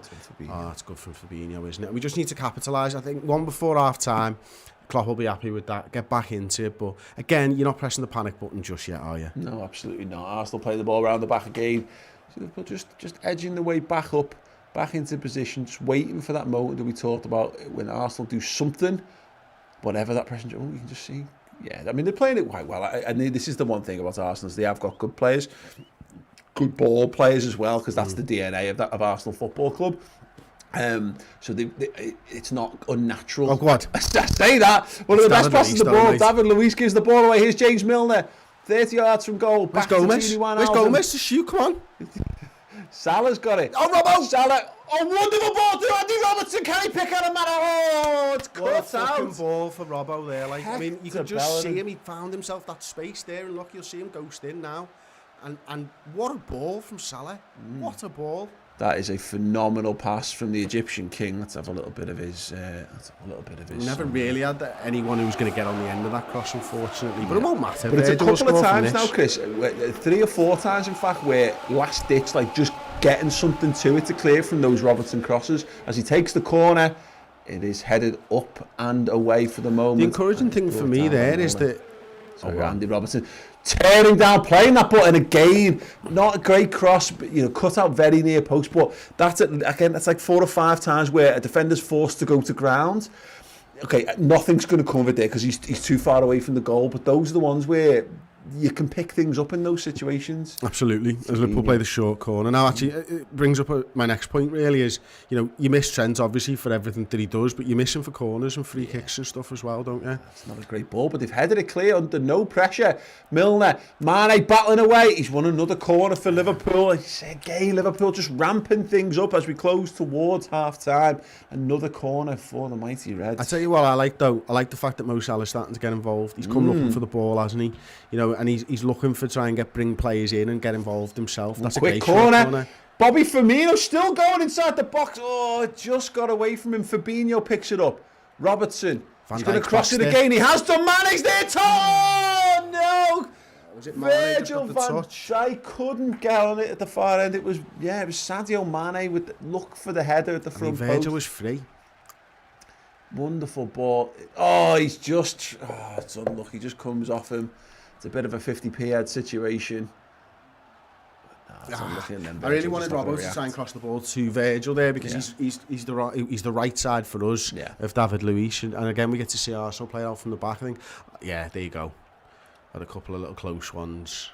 It's interesting. I mean, I know Alisson does this periodically, but I would always see that as a note of encouragement. Whenever your goalkeeper is forced to change how you're playing from a goal kick, I think it says we're a bit worried about this. Yeah, it does, and it tells you that what you're doing is working, doesn't it? And then does the next time they do play out from the back, are the Arsenal players just thinking, look, Aubameyang there. Look how wide Aubameyang is there. That's what you've got to worry, because there's a lot of space in behind Liverpool, and I'm looking for that ball. Yeah, there you go. Yeah, and there it is. Nico Williams got to go over and engage now with Aubameyang on Arsenal's left-hand side. He's fed the little ball in. Little moments of danger for Liverpool to deal with. James Milner's got it at the back stick, and he hacks it clear. He knows what to do there. Throw into that's what Arsenal are looking for, Paul, isn't it? You know, and Liverpool do play a high line, but you know, everyone always says, and I thought this when I was watching the Champions League game final the other day about Bayern Munich, and you know, they were talking about how they were still playing a high line at 1-0. Well, you still play a high line, and why Liverpool play a high line is to make the area of the field, to make it easy for you to press higher up the field. You can't do both. Oh, Megs. I don't know if he called it, but Hector Bellerin has just turned into prime Ronaldinho there. Nutmegged Sadio Mane, sorry Chris, and Arsenal got it on the left-hand side. Another little moment of danger. He's going to try the same trick. No, he's passed it off to Kieran Tierney, I think that was. So yeah, what I'm saying is, you know, you drop your line deep, and then there's so much space to cover for the press. It's almost impossible. So you have to keep going with that high line. But what that does, obviously, is if Aubameyang can get high and wide like that, there's a lot of space in behind for him, which is what Aubameyang wants, isn't it? Yeah, absolutely. Let's have another little tune while we're here. A lot of Arsenal fans in the chat here. Fair play to you. Thank you for the views. Thank you for the views. It's fine. Anyway, I wonder whether they'll still be here when we win this game. I suspect not. Anyway, corner taken from Arsenal. Comfortably headed away by Virgil van Dijk. Liverpool look to get on the counter attack. Mo Salah's looking to sniff around, pick up some scraps. That's good. That's what we want. Smash the ball into the channel. That is not what we want. And he's offside. Good. Yeah, comfortable. Yes, anyway, yeah, keep your suggestions for songs coming in the comments section. I'm thinking about this in terms of game plan, because it has a very similar feeling to the Man City Community Shield game last season, where we were a little disjointed at times. We weren't really over attacking, we weren't really going for the throat, and then we went for it. I wonder whether this is the kind of game where if you take Milner out and you make him Naby Keita, I think we're a better proposition than in an attacking sense. Oh, yeah, absolutely, Yeah, no, I agree with that, right? But again, for all the reasons that we spoke about before the game, you know, why Milner's there, actually judging on performance, be Wijnaldum. Genie, yeah, be Wijnaldum, wouldn't it? And, you know, again, I think Liverpool will have approached this game like a proper game. I don't think they'll be talking training sessions in the bloody morning and all that type of stuff. But you never do really know, do you? You know what I mean? And also, you know, with Arsenal being a little bit further behind, maybe the plan is 60, 70, 80 sort of blow them away when they're getting a little bit more tired and stuff. And that's the thing, you're right, is that Liverpool, you know, typically under Klopp have better fitness in the long term. Yeah, it is actually a very dangerous ball across the face. Joe Gomez is going to have to switch on. That was he does. Was it Van Dijk with just a little shoulder barge on Eddie there? That was good play. Yeah, absolutely. Eddie. I struggle pronouncing his surname. Okay, so safer to just go with Eddie. I know how to say that. Like, I'll go Edward if you want. Yeah, absolutely. Yeah, let's do that. Yeah, because we see that moment played again. Like if Billy gets on, it's Billy as well, by the way. Of course. As opposed to William. Yeah. Yeah, anyway. Yeah, Arsenal throwing high up on this right-hand side. We've got 15 seconds left of normal time. I do think, I agree in so much as I think Liverpool are set up for a 90-minute game. It'd be interesting to see whether Arsenal have got the ability to match us. What happened there? It's a foul, free kick to Arsenal to go out. Fuck them. Yeah. Anyway, 1 minute of added time. We are into injury time here at the first half of the Community Shield. It is Arsenal 1, it is Liverpool 0. Strong request there as well, mate. Ooh. We are Liverpool, this means more. So say, Redmond TV, can you put the Liverpool song on? You know the one I mean, right? Is that the one? It is A1. Arsenal have got a free kick. I wonder whether it's going to be Saka with the left-footed curler, or will it be Bellerin to stand at the back stick?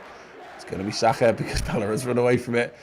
Oh, what a ball! Good defending there from Andy Robertson. And it's sent long and clear, and it's going to be a throw into Arsenal inside their half. And yeah, it looks like the heart's going to kind of peter out for the Reds here. But enough there encouragement so far for Liverpool to say, here's the things we've done well, here's the things we've done not so well. Do more of the good things. We'll be talking through the game, of course, at half time. So if you've got any thoughts on how this game's gone so far, do leave them in the comments, and we will discuss some of the better ones. There you go, half time. There you go. Half time whistle goes. Arsenal 1, Liverpool 0 in the Community Shield. Stay tuned, we will be here throughout half-time and, of course, for the second half as well. If you haven't done so yet, drop a like on the video. If you want to use our custom emotes, you can do. Sign up to Red Men YouTube membership and spam some positivity in the comments. Ross is going to spam all of our emotes into the comments right now, so you can have a good gander at them. And yes, Chris, half-time.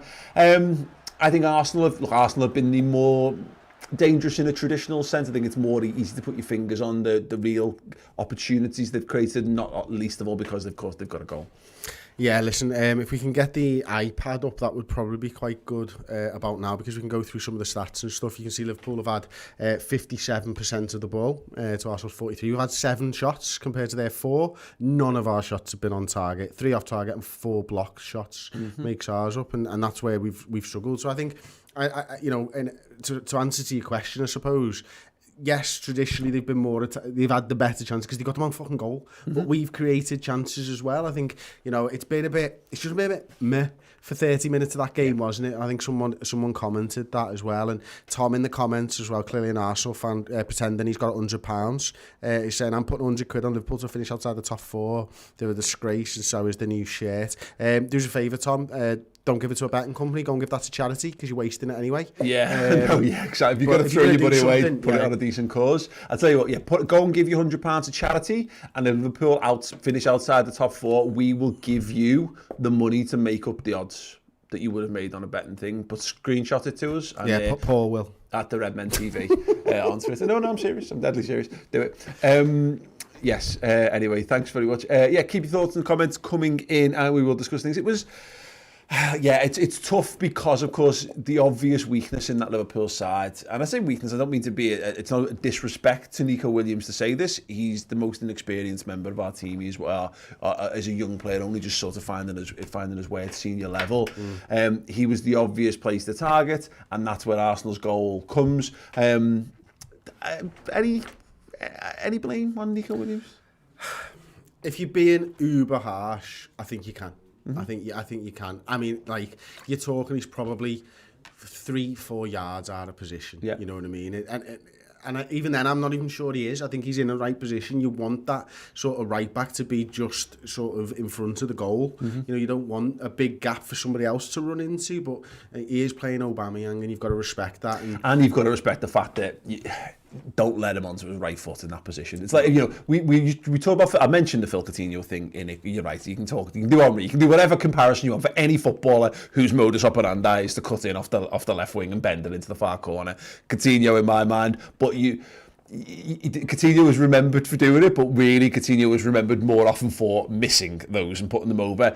They're not clear-cut opportunities, but all the same, they'll have talked about that. Yeah, that's the frustrating thing. They'll have talked about that, and if you're not close enough to him, what happens? You know, we've seen this time and time again. You know, over the years, and in every game of football, this happens. When you're trying to close a gap on somebody, they cut inside and they stop you in your tracks, and you're not able to throw a challenge in. But what's he supposed to do once he's not there? Yeah. You know, he's just got to hope that Alisson makes a save, or the finish isn't world class. The finish is world class. The best goalkeeper in the world gets nowhere near it. Yeah. You know, and that's that. Yeah. And that's the difference right now. And there's a great comment here from Byron Gronewald saying goals change narratives, and he's dead right. I mean, it's a touch on the nose, but I completely agree with this. At 0-0, you're saying Okay, Arsenal have actually caused a couple of problems, probably slightly more problems than we would have liked. Again, I can't buy into this. I've got no love for Arsenal, but you can see they're a good football team with a good setup. They've got pacey players and talented players in the important areas to play that system. Tons of teams want to play that style, and it's not about system, by the way. It's not about 3 at the back or whatever. That way they're playing. But they don't have the players to enact it. You know, they're playing Saka effectively in the front 3 with Aubameyang. There's no Lacazette there. They've got no Pepe there. They've got no Willian there. They've got tons of players who can play this, so they could swap any number out and still hurt us in the same way. So you know, they are at the minute that it's a good way to play against Liverpool, because counter-attacking is a fine option to play when you come up against a team that's better than you, who's likely to have more of the ball. That's how Liverpool built themselves up. And we've seen this, and I said this in the build-up show. Liverpool are now at the top of the mountain. Your job, if you want to be an up-and-coming side, is to engineer wins against Liverpool. And Arsenal so far, it's come off for them. On another day, Aubameyang puts that into the stands. We saw Nketiah have a similar chance as well, and he puts it over the bar. That is what's meant to happen in those situations, but there's no disrespect. You can't. They've done it. Liverpool have now got to deal with it. Yeah, and they've got to fight their way back in, and it was a positive second half of that first half, wasn't it? You know, from about 30 minutes onwards, there was a good 10-minute spell where we really started to create chances. Arsenal started to look a little bit worse for wear at the back. You know, trying to throw their heads on things, last-ditch challenges. Robbo getting into the box, Salah coming to find the ball. That's what we need more of, and I'd like Liverpool to start basically coming out second half and doing that. That's what you want to see Liverpool do. Yeah. So yeah, I mean, look, I don't think he'll change it. Do you? If he does, it will only be pre-planned. You know, like I don't think there was a reactionary thing in that I would necessarily change. I think it's perfectly fine doing another 10-15, and I'm saying to one or both of Milner and Gini, because as I said pre-match, I think I'd be bringing Curtis Jones and Keita on in this game and go a bit more. Go a bit braver, go a bit more attacking for it, and that way you actually get to tell Nico to sit in a little bit deeper and not overcommit down the right hand side, perhaps. But no, I wouldn't expect halftime changes. But again, this game last season we did make halftime changes, so maybe that's all part of the pre-season strategy, as it were. One thing that's really interesting, someone mentioned in the comments, and I apologise I didn't catch the name on it, is how much space Robertson's getting is a very encouraging thing. I mean, there's 3 or 4 balls that Robertson's been able to put into the box. If they keep allowing that, look, you could defend that all game long. They could do, but when you start to put balls into dangerous areas from dangerous areas, Arsenal are living on the edge a little bit. Absolutely, and I think, you know, when Mane and when Salah gets over to that left hand side as well to support, or Mane looks to play a ball into Bobby Firmino's feet and then run off him, as we saw with the penalty shout or claim or whatever. That's when we looked at our most dangerous, and you know that's going to create more opportunities for that goal. They've just replayed the whole goal from the goal. Just looking at it again then, Chris, because while it's on our screens, the ball's played over to Aubameyang, and look, Gini Wijnaldum's busting a gut to get in there as well. Now, obviously, he's got the crossover run to deal with, to kind of be mindful of. But he ends up, I think, if he's a fraction slower, one of the two guys, I think, maybe gets a bit closer. I don't know. Could Gini be a bit more pragmatic there? Maybe do a bit more to get his body in the way? He's gone with his man first and foremost, and then he's seen the danger, so he's had to come off his man, hasn't he? And he's trying to get over. As I say, I think the clever part of what Aubameyang does there is he engineers a position where him and Nico Williams are running at the same spot. Yeah. And once you're running at the same spot, you can then cut inside and stop Nico dead in his tracks. That's what he's done. He doesn't even need half a yard. He didn't even wait for the space to open up, because you can see Wijnaldum starting to come across. He takes it early. The finish is world class. And unfortunately, at this point, there's nothing that either of the two players can do, because they are already out of position. Yeah. Again, we look at what Liverpool have got on the bench. In fact, Si, will you just cut to the starting 11 board so we can just have a little look at what's on there. You can see there we've got, obviously, Adrian for the sake of it, but Kostas Tsimikas is there, Billy Kometio, Naby Keita, Marco Grujic, Harvey Elliott, Ryan Brewster, Minamino, Jones. Ranking them in terms of likelihood of involvement, Chris, I think realistically, you're looking at certainly Keita. I can't imagine there's a world where Keita doesn't come into this game. Minamino, I think, as well. We've been talking about Brewster before, and we've almost forgotten about Minamino to some extent. Curtis Jones. I can't imagine Grujic, Harvey Elliott or Billy Cometio will get a look in. I think Shimikas would only be a pre-programmed to give him some minutes to get him kind of up to speed. So you're really looking at Keita, Minamino, Jones and possibly Brewster, who are going to have anything that has a direct impact on how and changing how we play this game. Yeah, I think so, mate. I think you've called it perfectly there. I think those are the players that come in. Sorry, someone just got a super chat in from Russ Ferguson there. People bashing Nico, shocking. He showed him outside, didn't tuck in enough because of an overlapping fullback. He's a kid learning and will learn, in my opinion. Great shout. Thank you for the super chat. Yeah, thank you so much. Look, I just to point out things, I would never ever judge the mood on what people think and don't think based on YouTube comments. So like, if you think you've got books about that, Paul, I've literally got another one coming out in the coming weeks. So yeah, we've so I wouldn't worry too much about it. Don't get lost in the comments too much if you think you're gauging the temperature of how Liverpool fans feel about this as a combination of fans of other football clubs and children who don't understand what football they're watching. I do like the shout to talk about Minamino a little bit here though, because I think that's a really interesting one for me. And you know, you'd imagine if he's coming on for one of the front three. That fair to say. And you know, Bobby Firmino, I thought did better, you know, in the second half of the first half. I'm going to keep saying that until we get into the second half. But he did, and you know, the front three started to function a little bit better. And I think sometimes it's difficult for them, isn't it? You know, they're playing a three at the back, and you know, there are sides that when you play a three at the back, it doesn't work. But Arsenal have proved over the last game against us and this game that actually they found a little bit of success here. Not only with their building out from the back, but also how they're defending us. And it might take a little bit of time, but I think Liverpool's attack will start to break through. Yeah, I mean, we got Wajid Hussein there saying flat and predictable. I suppose to some extent, but again, I think Liverpool, I think that was certainly true for the vast majority of that half. As you said, the first sort of half an hour at least, and the back end of the half, the final 15 minutes certainly. I think Liverpool were opening them up in the right kind of way, not in a clear-cut way. And it's very congested. And that's the thing about three at the back. It becomes five at the back very easy, and then you've got a lot of bodies between the lines of the 18-yard box. But in terms of getting into interesting positions, I think they've done all right, and you've got to hope that there's more to come from Liverpool. And I say you'd bank on them to have that. I certainly would anyway. Right, we're going to take a quick break before the second half kicks off. It is a clip from our brand new 3-part documentary series, documenting the fact that Liverpool are champions, English champions, and for a very brief spell, we were champions of everything. Let's have a little look at this, and we'll be back with the second half very, very shortly.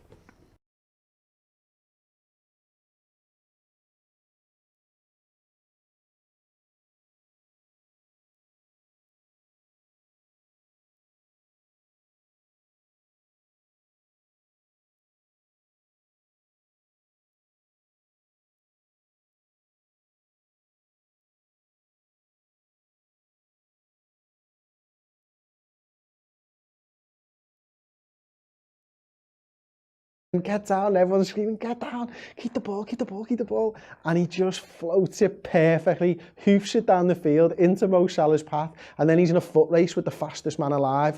It was Daniel James or something like that, and he can't catch him. And then there, he's bearing down onto the Kop, onto David De Gea, nestles into the back and into the net, and there's just this explosion, this guttural roar from the Kop. Unreal, and then you jump around going ballistic, and then all of a sudden there's Alisson.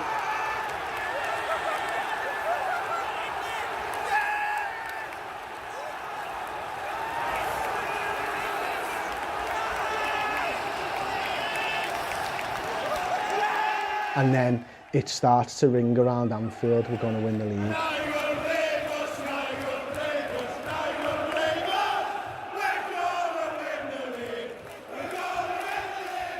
Your best player goes and seals the game, and you can celebrate it properly, and then you start singing we're going to win the league for the first time, and knowing that it's not like on a knife edge, it's not spit, sawdust and magic that's got you there. We're going to win the league because we're miles better than everyone else in the league. That was the time where publicly we all said that Liverpool were going to win the league. We'd all said it privately, but for fear of being made a fool or being clipped up or putting it on social media or anything else, that was the time when all those fears got pushed to one side and the whole world stood up and took notice that Liverpool were going to win this Premier League.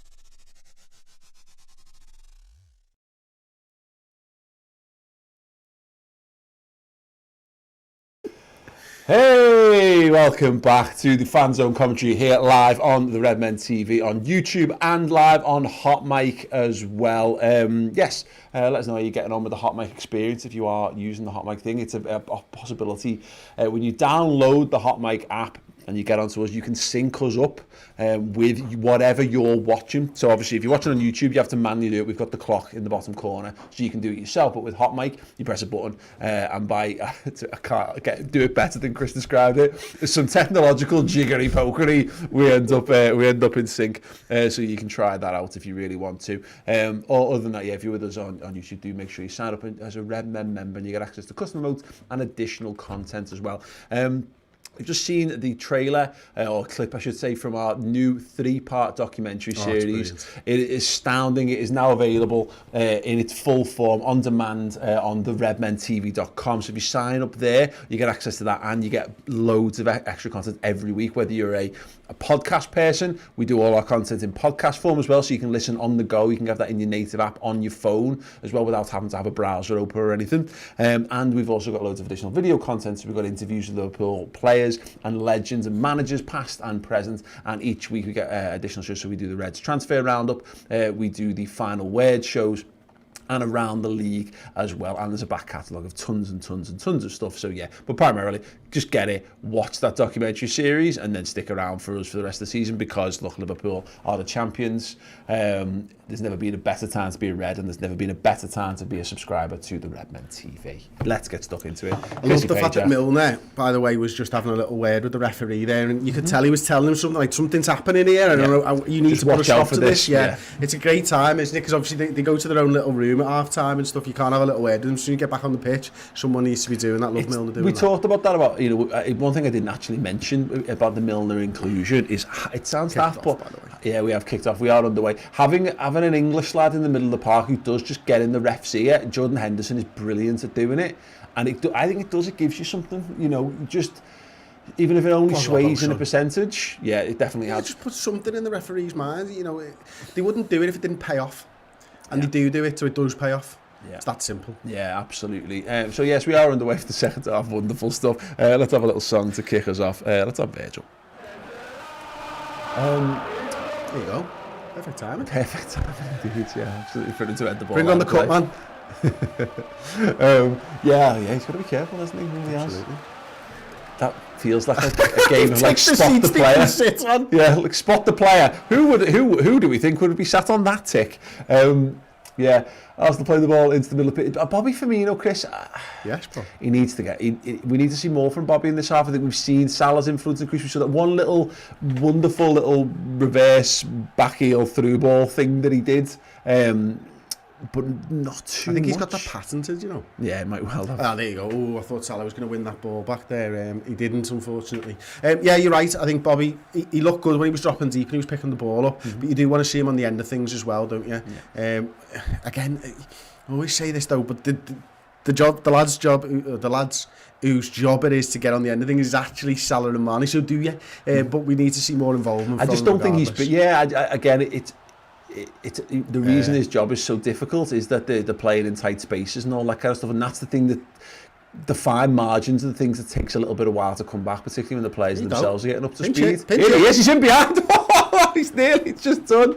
David Luiz for pace, which is great. Got it. There you go, that's brilliant from Mane on the edge of their third. Look at that. Nico Williams on the right hand side has gone past Aubameyang. Aubameyang doesn't want anything to do with that. It's a bit telling there that Gini didn't play the ball through to Nico Williams. I wonder, you know, if there's something off screen that we just can't see at the moment. Yeah, like a man marking him. Yeah, well, exactly. Yeah, as we see, Ross Chanley just approaches from the wings with a cup of tea, and he's going the long way around to go to Mr. Chris Page. It's very good to see.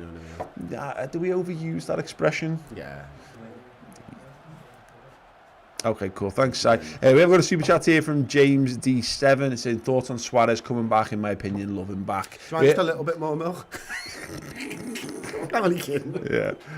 Yeah, we did this actually on the podcast, 2 weeks worth of podcasts, to be fair, on the Luis Suarez stuff. In short, if he came with no baggage, be fine, but he does, so probably not. We still be engineering a way to sign Messi. Did you hear Klopp was asked about it in his press conference? Messi was like, he's a good player. He's a good player, isn't he? No shit, yeah. But like, I love them. It's just like, no chance.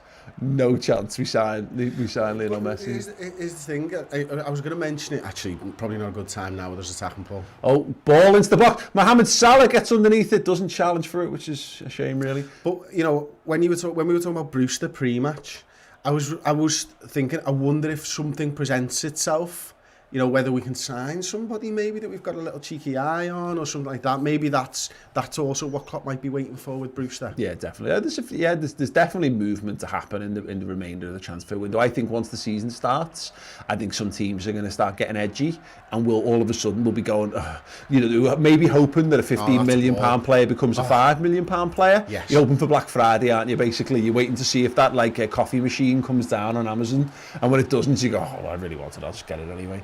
We missed the super chat from half time actually from Jamie Phillips. £5 super chat. Sorry, I've been forgetting to do the sound bites about he said our defence is shocking.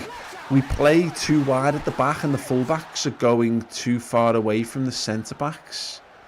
I don't... Chris, you do tactics more than me. We kind of spoke about that though, didn't we? And if anything, the problem in the goal that we conceded was actually the reverse of that. It was that we were probably a little bit too narrow, but that's part and parcel of what Liverpool do. You know, when the fullbacks do go wide, then it's the job of the midfield to fill in those spaces, and you know, it's a fine balancing act, really, isn't it? You know, you got to think of our team as, and every team as, more than just what those individual players are doing. You know, it's about when they do this, somebody else does that, and if that other player isn't quite doing it, then the whole thing falls apart. And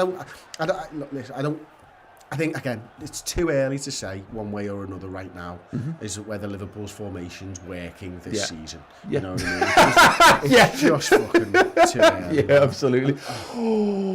Bobby Firmino getting involved there just didn't quite work out from the through ball to Mohamed Salah, but again, a couple of little bright moments from Liverpool, putting the press on there. James Milner has to go across. And they've played the way out of it really well. Really well done. And then there's that ball. Look at that. They've got space. Aubameyang's completely unmarked on the far-hand side. Nico Williams is going to have to get back in line. Good play, Saka. He's a good player, Saka. A really good player. Maitland-Niles has gone for the curler. That's Joe Gomez. Yeah, he's not done well. But they're looking for that overload now as well, aren't they, on Nico Williams, and that puts him in a really tough spot, because I don't think Wijnaldum was there. Wijnaldum should have been there helping him out at that point, but now Liverpool on the clipped on the inside. Bobby Firmino, little drop of the shoulder. He's gone for the strike! Oh! You said you wanted more involvement. Absolutely, and he certainly has been. Roberto Firmino driving through the centre of the pitch, got a good shot off. We'll have another little look at the replay just to see how far wide this was. He's gone for the curler. And it's agonising. It's impossible to tell how close it was from that. This angle might be better. The reverse angle, and that's a good foot wide of the post. It's not too bad. Decent effort. Again, encouraging. It's down to half, Chris, but it's not a shot on target. So we can go down with the other pile of non-on target shots we've had. But you feel better for one like that. Absolutely. Oh God, Arsenal just break the counter again. Just sprayed Aubameyang out. He's gone outside this time, and that's the thing. He's got Nico Williams on strings there, because Nico will be doubling down, thinking about the cut inside, and it just gives Aubameyang the option to go outside, and which then frees up the cut inside next time. Exactly. Well, he wanked across, but it did. He just, that's pretty poor from Liverpool as a back four, isn't it? You know, they're all over the place there at the beginning of that phase, and then Joe Gomez decides, I'm going to come across and help out a little bit as well there.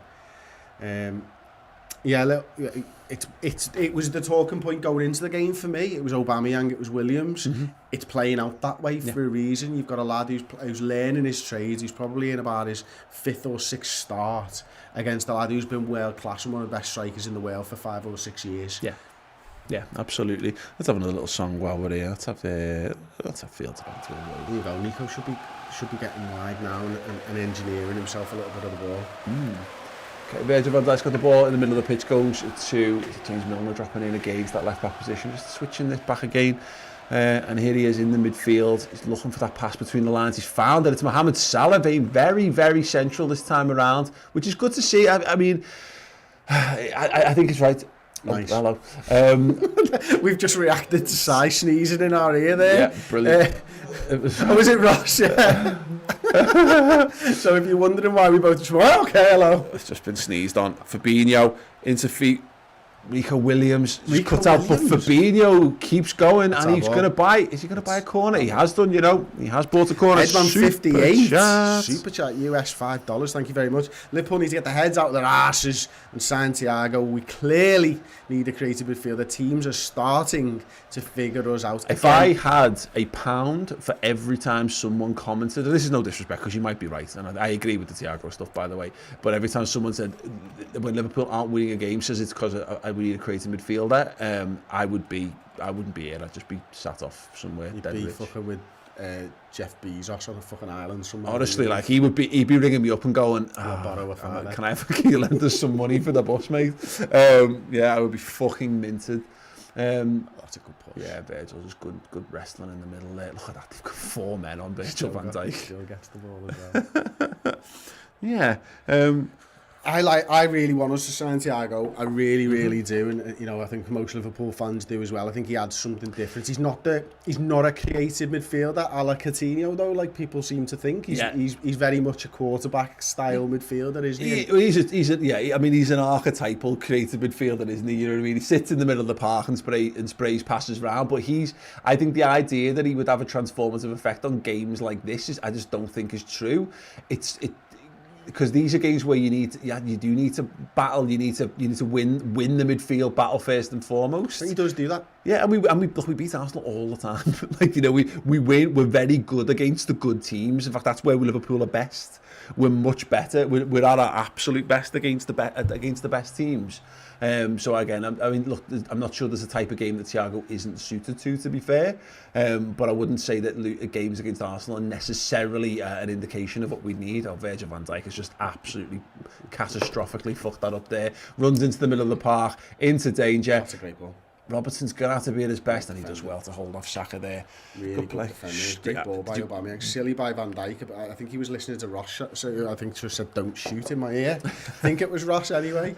Maybe it was Silite, but yeah, he listened to him and then lost the ball. Next time, don't listen to him. There's an interesting shout out you've seen in the comments there about, because we're talking about taking James Milner off, but is there something here to maybe just put Milner to right back? And taking the... Sadio Mane! Sadio Mane's in behind, surely Mane! He's trying to clip it, the keeper's kept it out. Did he do anything there? Did he take a shot? He did. He tried to knock it. I don't know why he didn't just smack it. He's tried to... I don't know if he tried to be a bit too cute there. That's a great run, isn't it? Trying to run. I think that's onside as well. He's got him behind. He's all over him holding, isn't he? And he's just tried to clip it past the goalkeeper. He rolled it. I don't think he connects particularly well with the actual finish, you know. No. Let's see it now, yeah, I don't know. Yeah. God, it's a great save, to be fair. Good save. Hand low down there. It was a good save. Very, very encouraging. First time Liverpool have actually really got him behind. And they've gone for it again, and it's not worked this time around. Right, okay. Let's have a bit of Mane.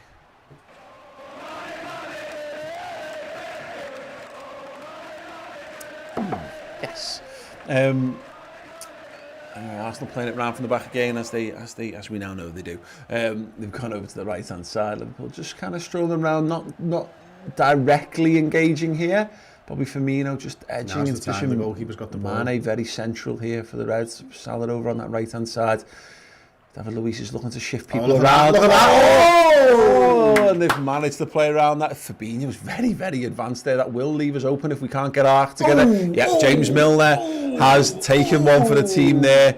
Well, he had no choice there, Chris, unfortunately, because Fabinho is pressed into their box. He was always going to get a yellow card for that, and he's just... That's a bad one. So nasty. I mean, he doesn't even see it coming. He's like, there's Milner. No, he's behind me as well. He's kicking me in the leg. Classic Milner. Yeah, love it. I mean, again, but Nketiah is a touch away from springing a counter-attack on us there, so yeah, fair play to Jimmy Milner. Good header, that. Good header. Oh, yes it is. Excellent, well done, Alison. Oh, Cedric, the entertainer, coming on at full back here. God, every time I'm going to make that joke. Virgil van Dijk sprays it long down the pitch. Oh, there you go. Well Lovely. done, Mohamed Salah. He's done very, very little in this game so far, and that's... He's done something. He's done something. Yeah. Yeah, it is what it is. I mean, there's someone saying the shout of Milner at right back shows we are short. I mean, it does. I mean, your first choice centre half is your first right back. Naby. Naby and Minamino, there you go. Minamino, very interesting indeed.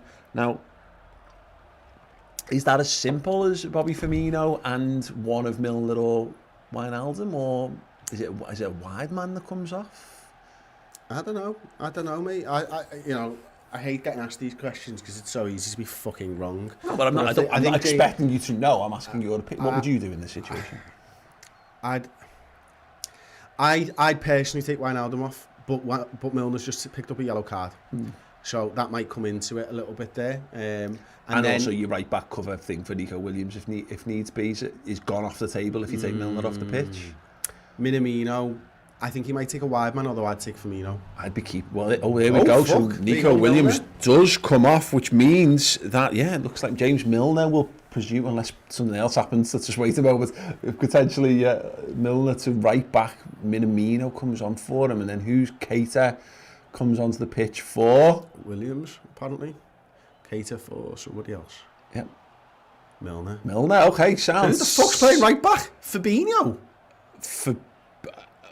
I don't. He's just taken both the right backs off. Gomez to right back, Fabinho to centre back. Oh, fuck it, just throw Minamino at the back. Genie to DM. Genie right back. No, Joe's right back, Fabinho centre half. Yeah, so Fabinho's the centre half. After Chris's long diatribe in the week about how you just don't do it. You could almost predict that it happens in the very next game, can't you? Like, you know what I mean? But that's madness. Well, there you go. Well, there you go. Indeed. He's a genuine option at centre half this season, then, isn't he? There we go. Because if you're moving Gomez, Sadio Mane's got the ball. He's far from behind. Oh, Minamino just can't get it, but he's. What have we done there? Okay, we've got to go. We've got to go a goal. Naby Keita's just got a little bit of shot of excitement there. Fair play to him. Good to see. Sorry, yes, Fabinho at centre half. Every year, just massive surprises, isn't there? You can take it back to Milner being the left back all season. Is the first major surprise that he sprung. But yeah, go figure, like. Ball one in the middle of the field. Bobby Firmino. Oh, just look for the overlapping run. Salah they couldn't find. That's the Sadio Mane. So it looks like Mohamed Salah centre forward, Mane right, Minamino left, Bobby in the 10 so far. There you go, Robbo. And so that's what we talking. We think 4-2-3-1, maybe. It's too early for me to tell at the moment, to be honest with you. But it looks like Mane's still in the Firmino's in the 10 position as it stands. Yeah. Salah, Mane on the right, Minamino on the left. Yeah, that's what it looks like. Keita and Wijnaldum as the two DMs. When you said it's too soon to tell, it's just that you hadn't looked. Yeah. Is that what at the camera angle? Yeah. Well, you can see it all. I mean, Bobby's dropped even deeper now, so yeah, I'd say he's the 10. And actually, at this point, now you're wondering whether Brewster comes on in the 9 and a little bit, lad. Tasty in potential. Yeah, let us know your thoughts on those substitutions. What do you reckon, Virgil van Dijk now? Will Arsenal go into the shell a little bit more, though? They've got the leads. This is going to be the big test for Arsenal because, not known as being a particularly solid side. They haven't brought any of the new lads in at the back. It is a big test for them. Does Arteta have the bravery to say, right, no, that's it. We've got our lead. Let's go and defend it for half an hour.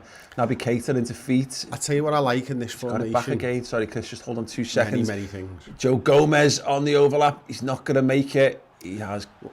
What I love about this formation is everyone knows it's a formation I love anyway, but I think this really suits Keita because he can pick that ball up from deep and his natural inclination is to just run with it for 5 to 10 yards and I think it gives him a little bit more space to be able to do that and sort of, we've been talking today even about the creative midfielder thing. I think that allows him to be a creative midfielder from a little bit deeper because naturally just runs with the ball. Be interesting to see. I mean, because I get what you're saying. My thinking on this tends to be that I prefer, if it was 4-2-3-1, I'd prefer to see Naby as the pseudo 10 in this kind of thing. But we've gone forward. We've obviously decided that we don't need too much defensive work doing it, because you're right. Because effectively, if Naby does do that, his natural inclination is to be the extra attacker, and I don't know how that balances, because he's very good at making 3 or 4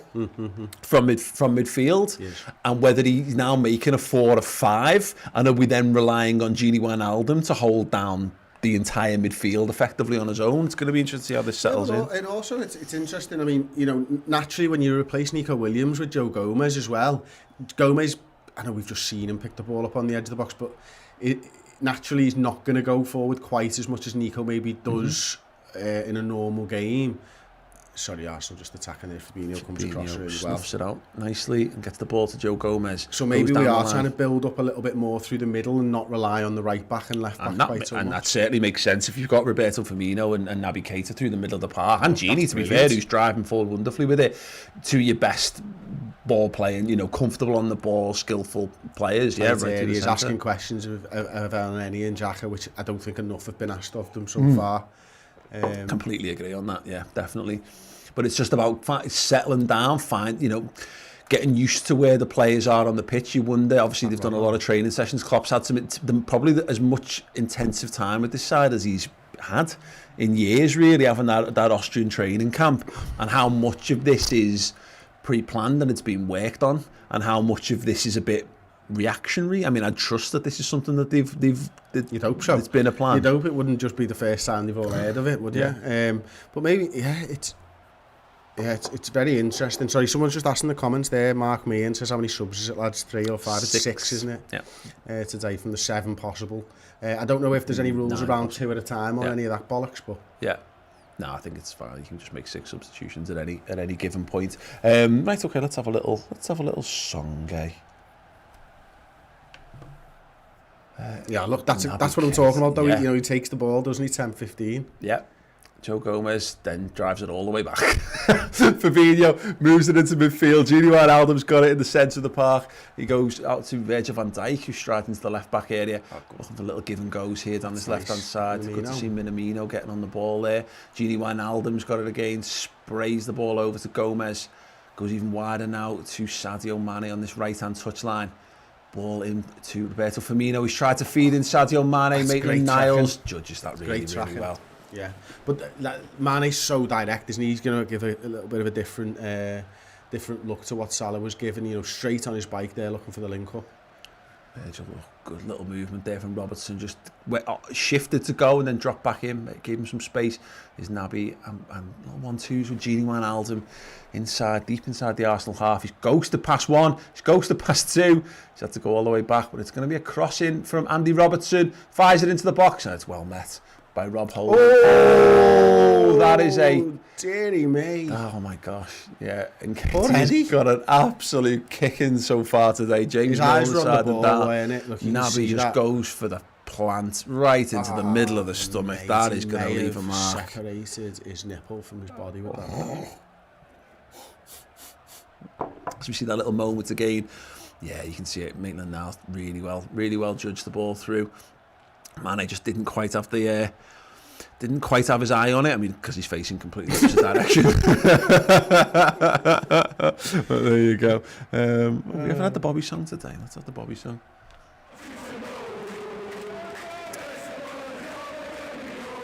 Anyway, here we go. David Luiz just looks to play it short. And then that's too easy, that. That is much too easy. That's good. Right. And Xhaka's made it a little bit easier for us. Robertson chases it. Liverpool just looking to grab the impetus in this game. It's just not been a great performance from Liverpool, all told, really. Here, not tested the goalkeeper. I mean, that's just it's fundamental stuff. But yeah, you got to hope that just give it a couple of minutes. That's poor again. I was just about to say that Keita looked bright through his start, and he still does, but he gave the ball away then. But it's interesting. You can just see this. That's the one thing that him and Wijnaldum are doing so far. It's just choosing who goes and who stays. Minamino, good support there on that side with Gini Wijnaldum. Goes to the middle of the park. Fabinho now playing at centre half.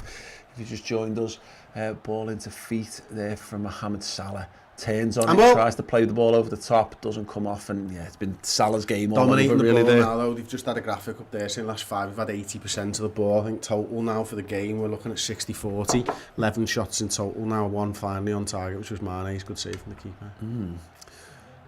Go Naby Keita trying to make things happen through the middle of the pitch. Roberto Firmino, he's got Minamino on the overlap. Minamino's going to have a dig. Oh, there's good a fucking save. foul there on Naby. Did you see that? Yeah, absolutely. Anyway, nice from Minamino. Promising. Involved. Welcome to the club. Yeah, absolutely. Yeah. You see, Naby Keita just gets fouled in the middle of the park, plays on, which is fine. You got the overlap there from Minamino. Just a little overhit. Means it's not quite in his path. He's got to generate a lot of the power himself. Got to dig it out. I'm liking this already. Yeah. You know, we're playing through the middle and we're starting to get a little bit of success. And you can see, actually, I think that this actually, you know, as Naby tries to thread a ball through and misses out, this actually will open up the fullbacks. It will open up space for Robbo at some point. Whether we'll use that to our advantage. Fabinho having to cover in the right back position here, goes up against Aubameyang. He's played the ball out to the other side. Saka goes outside this time. Goes near post. Alisson, does he? Play by Wijnaldum, I think Wijnaldum gets a touch on that. Yeah, Alisson just has a little drink. The beautiful man. Yeah, it's clever from Saka. He's such a talented player. He's one of those lads that I would very much like to see Liverpool have a little sniff at in the future. You see Arteta in his perfect helmet hair there. Not a hair out of place, and I'm not sure it's possible for one to be because it is made of a carbon steel alloy. The corner ball for Arsenal on that right hand side. That, like, just pen fucking Alisson in thing, aren't they? Yeah, and they should do because very un-Arsenal-like. They've gone for the in-swing of the pressure. Alisson Becker, he gets a fist to it. It's not a great one, but it is a foul on the goalkeeper. Good referee in there. And Alisson will take it. We'll take it back and we'll get the ball moving. I'm sure. Not like his hair then, no. As well. What? Not like Alisson's hair. It does look like he's done it himself. Let's have another Mane. What's wrong with that?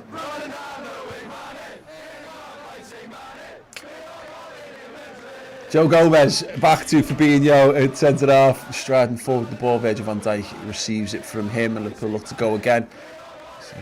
Running into space, looks for the ball, long over the top. Salah's just backs it. Oh no, sorry, Minamino. Sorry, I get confused. He doesn't look like that anymore. But Salah now looks like Firmino. Yeah, it's the hair. It's going to take a little bit of getting used to, given that we've not got this in HD. I actually really look good. Actually, good for Minamino, that isn't it? Yeah, I mean, I don't know if he's actually been penalised, if he's been penalised for it or not, but. Using the strength, the one thing we were critical of him in the little bits we've seen of him so far. Now there you go, actually he's the one who won the free kick. I thought it was Salah because it was a very Salah thing to do, just to slow it down, use your strength, and then burst from there. Yeah. Robertson's got his hand up, going to look to bend it left-footed. Question. Yeah. It's sad. I like that. Ball to the back, Virgil van Dijk. Oh, it doesn't quite reach him. Dangerous ball, dealt with by Kieran Tierney. Good defending. Corner to Liverpool, 20 minutes to play. I like this. Joe Exotic, time for the Bruce the Booster. Oh, go on, Bruce the Booster. Yeah, go on. I like that. We've got 20 minutes to find out whether that's going to be a thing or not. Salah is wasted. Get him out, says Montana King. Yeah, all right, sad. Right, okay. Corner ball from Liverpool from the right-hand side. Fabinho jostling with Aubameyang. Virgil van Dijk is going to be picked up late. He's lost El Neni by the looks of it. Oh, it just wouldn't drop. Nearly made it to him. Sprays it out to the right-hand side. Robertson just sets himself. Oh, he's kept possession. Well done, Andy Robertson. I really thought he cocked that up for a moment. Gomez out to Minamino. Where's Virg? Stayed on side. Virg stayed offside. So now, that's lovely. But Firmino puts it back. He just couldn't find the runner. Encouraging again though, Chris. Yeah, really good play again. I mean, Van Dijk was in the box causing all kinds of havoc for the defenders. He actually freed up the room to get the ball into Firmino, didn't it? And then a little reverse pass. Shanked that there, doesn't he? Goalkeeper takes it, drops to the ground. You can see already, I talked about whether Arsenal would look to defend their lead.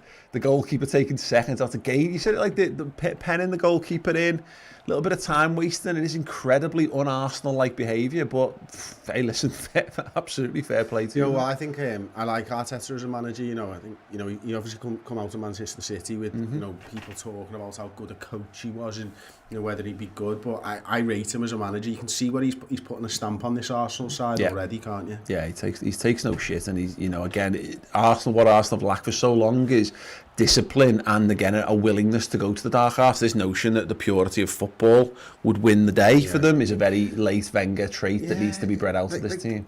They were brilliant when they had fucking Vieira in the middle. Hold on a second. Mohamed Salah still got the ball. Oh, he's just tried to feed it through Minamino. Little girl. Minamino! Yes! Liverpool! Told you Salah was wasted, man. He's crap. Great little assist there. Come on, this is a goal, surely. Surely we're going to have a little check on this, but yes, Takumi Minamino. Is he angry with himself because it's not counted, or is he just angry because he's just pumped up? Does well to keep the ball going. Mohamed Salah, I don't think it hits Salah's hand, does it? It's just dropped to Minamino, slots it right-footed past the goalkeeper. Salah celebrates. I mean, great play from Minamino to keep it going, and then he's capitalised on it. I can't see. It didn't look like it, but that's great playing. It was Salah, wasn't it, who picked that ball up, started that drive and running, started to instigate something, get a little bit lucky with a few bounces here and there, you know, bundled in, but then Minamino takes his opportunity really well, and let's just hope it's going. There will be a VAR check on this. I can't see how that could possibly be disallowed. I can't see how that's a fucking back of a collar. Yes. Yeah, there we go. It has been given. It is Arsenal 1, Liverpool 1 in the Community Shield. Takumi Minamino with his first goal for the club. Oh, yes. That is what we like to see. Liverpool have changed the system. They've gone gung-ho for this one. They've been the better side since the substitutions, and they've got their just desserts with the equaliser. And handball there, I thought. Takumi Minamino, I mean, we talk about it all the time about players sometimes just need a goal to get the career kick-started. He's looked bright, and he's got his goal. He does, and, you know, he hasn't really been involved apart from that, has he? You know, a couple of little bright touches and stuff. You can see him bombing down that left-hand side now. If we can get the ball over to him, he was in a good bit of space, but he'll need that. And, you know, you think about moments now and where the players make it at football clubs. Moments like that are what make it much easier. Robertson crosses it in. Firmino's there to keep. Oh, he nearly dropped there. He had a little heart-stopping moment there. 4-2-3-1's looking good for us right now, isn't it? You know, we've changed up. Arsenal aren't quite sure how we're playing. And, you know, Salah's playing that number 9 role, but drop deep.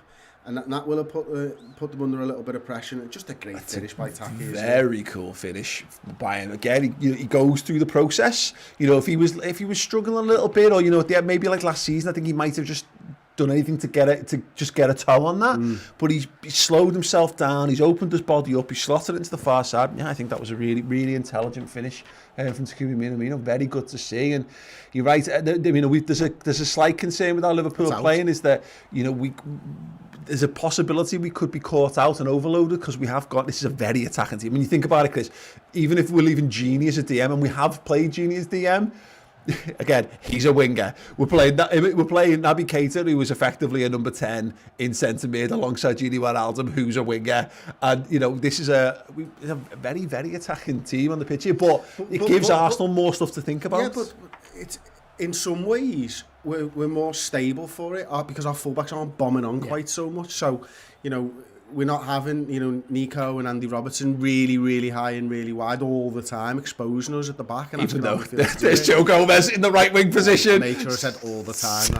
That's he's into the box. He's still got the ball. He's got the ball. Oh my word! It's dropped. It's dropped. Shit the bed. Yeah, go on, Nabby, win the ball there. Well in, lad. Not sure if you got that from the ultra clear and concise commentary I gave you, but Liverpool had the ball in their box. Now here's Andy Robertson, give and go with Minamino. Looking for bright. one again. Oh, go on, tacky lad. Aubameyang's having to get back and cover on the edge of the box. And Arsenal, 6s and 7s, panicky, kicking the ball out for throw-ins time and time again here. They can't quite live with Liverpool and the volume of attacking players. Kieran Tierney, is he just struggling there? That would be a blow for them if he has to go off the pitch. Someone just did a fucking hurdle on the edge there. Did you see that on the warm-ups? Minamino again. He's got the ball. Goes to Joe Gomez. Looks wide at Sumani and makes that run just to kind of spread it again. Minamino, ball inside. Oh, what a 10! That's a penalty! It looked like he was brought down. Joe Gomez. He's got no one to go to. He has to go back to Mohamed Salah. It did look like he was clipped there. Bobby Firmino now. He's got the run of Salah. He's just holding on there, waiting for things to open up. This is good now. Virgil now. Liverpool just looking to squeeze the life out of Arsenal here, just hemming them in to their own 18-yard box. Crushing the life out of them here. Can Liverpool continue to mount this pressure? Can they get the goal? Can they complete the turnaround? Andy Robertson on this left-hand side. Goes back and it's Mohamed Salah very deep over on that left-hand side. Fabinho now. Back to Virgil van Dijk, and you can see the possession there, 5 minutes, because 86% to Liverpool. Yeah, I think the other part of their 14 is probably just the goalkeeper fucking kicking it out. Yeah, not sure what Andy Robertson's done there, but I know he has ultimately given the ball away. And this is one thing that Liverpool do have to be aware of, is it's all well and good putting all that on, but you can't then give away stupid ones. It's one thing to be dispossessed, but to cock it up yourselves. I mean, we were okay. Arsenal mercifully was so desperate to get men behind the ball that it didn't actually have an outlet, which is a potential consideration. That it's a bit of a, what's the word to describe this? It does play into our hands. We can afford to go gung-ho because Arsenal are maybe having to commit more men defensively. They absolutely are, but they've got the pace to be able to break and counter on us, and it's what they've been doing since the first goal. In fact, it's what they've been doing all game, to be fair. They've come to counter Liverpool, but what I love about this at the moment is, we saw, obviously Taki gets the goal and stuff, but after that, Taki's like playing he's playing it in a slightly different way to maybe a Mane or a Salah does, because he's almost playing an attacking midfielder role. He's looking to, be creative. Dived with on the the ball floor for no reason there. That was a bit strange. I think he just fell over his own feet. There was a couple of little 1-2s there where Taki manages to get into the box. That's what you want to see from him. And again, Keita building up, dictating play from the midfield. Roberto Firmino should get that and keep that in play. Yeah, he does. Referee said play on. I'm not sure whether it was exactly what we wanted, to be honest. But anyway, Firmino's got it on this left-hand side. What's the foul on Minamino? They've said play on his Naby. Is that Naby? Yeah, Naby on the edge. Gives the ball away. We're trying to play it into feet, and it's great that we've got the players on now with the bravery to do that, but it's very, very, very tight, very fine margin. It's hard to do, isn't it? Yeah, fine margin, just exactly right, isn't it? It's going to be difficult. But again, we've won the ball, we'll recycle it, and we'll go. Look, Roberto Firmino wants the ball there. Give the ball to the man who wants it. Just see the legs starting to show for Arsenal there. Maitland-Niles just looking a little bit weary. Once again, Liverpool win the ball back and look to just up the intensity, up the pressure, grind Arsenal down, and makes you wonder whether we've got 10 minutes to go, just over 10 minutes normal time. See a Liverpool player on the touchline warming up. I can't actually make out who that is at the moment, but whether Curtis Jones comes into this, whether you go for someone, Ryan Brewster, in a tight area, whether someone like him could have an impact on this game. I don't know. I guess I can't see who that is just now. Perhaps someone who's got to go to the other commentary on could tell us who that is. Maybe it could actually be Shimikas if we're looking to just, keep the intensity up, get some fresh legs down that left-hand side. And he's Joe Gomez into the. It could be Jones or Shimikas, maybe. Yeah, Jones would be a really surprising sub at this point, so it's always guaranteed now that I've said that it's him. Yeah, definitely. Anyway, it's Fabinho, got the ball back. Liverpool just not being able to get the ball up the field right at the moment. I think it is Kurt. Fabinho again. We're just happy to just have the ball, just have possession at the moment, just make Arsenal just chase them, see if we can just sap a little bit more energy out of the legs. This Liverpool side, they know one thing, they know they have the capability of winning football matches at any moment, at any minute of the game. Salah out to wide to Mane. Salah's made that run again into the middle. Don't know, it's Bobby Firmino. Sorry, I can't get used to the haircuts. It was Bobby Firmino. Andy Robertson, very, very deep on this left-hand side. He's dug it out. Oh, it was well read there. Taki, well done. Minamino wins it back. Digs it up again. Arsenal. Oh, Mane! Still Mane! Oh, what a save! Good save by the keeper. It was just couldn't get it out. It just didn't come down in time for him, did it? Get off. He's definitely took one of the plums there, hasn't he? No more kids for him. Oh, that is a fucking touch, isn't it? It just didn't sit right, did it? And then it bounces off his thigh. He tried to, he just needed to dink it really, just lift it over the keeper if he could. But I mean, to bring it down is absolutely outrageous. It either needs smacking first time once he's brought it down, or to try and lift it up over the keeper with the next touch. Yeah. Keep it so well there. That's Taki, isn't it? He wins the ball back high up, and Robertson as well, both brilliant in that phase of play and stuff. Really good, encouraging, and they're starting to look tired now. And it's Saka coming off for them, isn't it? Yeah.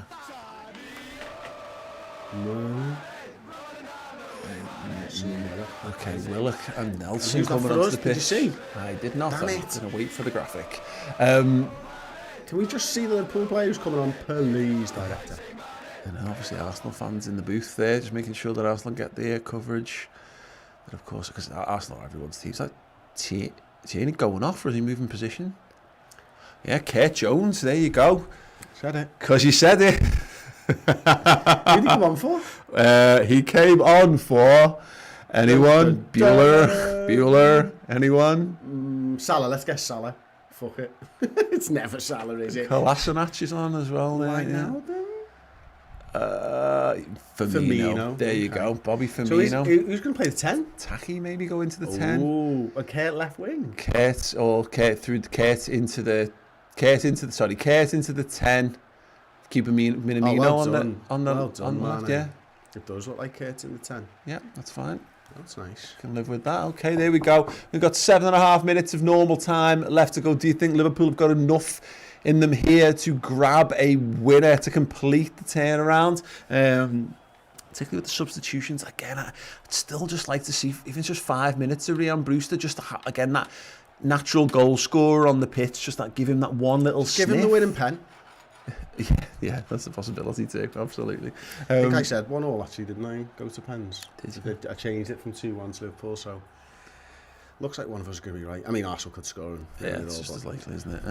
Although not on the balance of play, but Arsenal have freshened things up with the substitutions now. No, Naby Keita caught in possession and wins Naby it lad. back. Naby lad! Oh, go on, we've got it. Why not use it? Naby, oh fuck's sake! Oh, no! Well done, That's Joe all that. Gomez. Well done, Naby lad. Naby lad. Naby lad.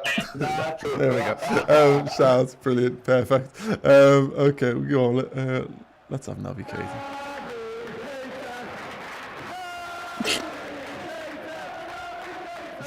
Brilliant. Si, make a note. He's a good singer, isn't he? Whoever that is. Si, make a note. Find us an unpaid version of Naby Keita for next week. Right, out. Okay. Goes on as well, that one, doesn't it? I'll tell you what, lads. Daddy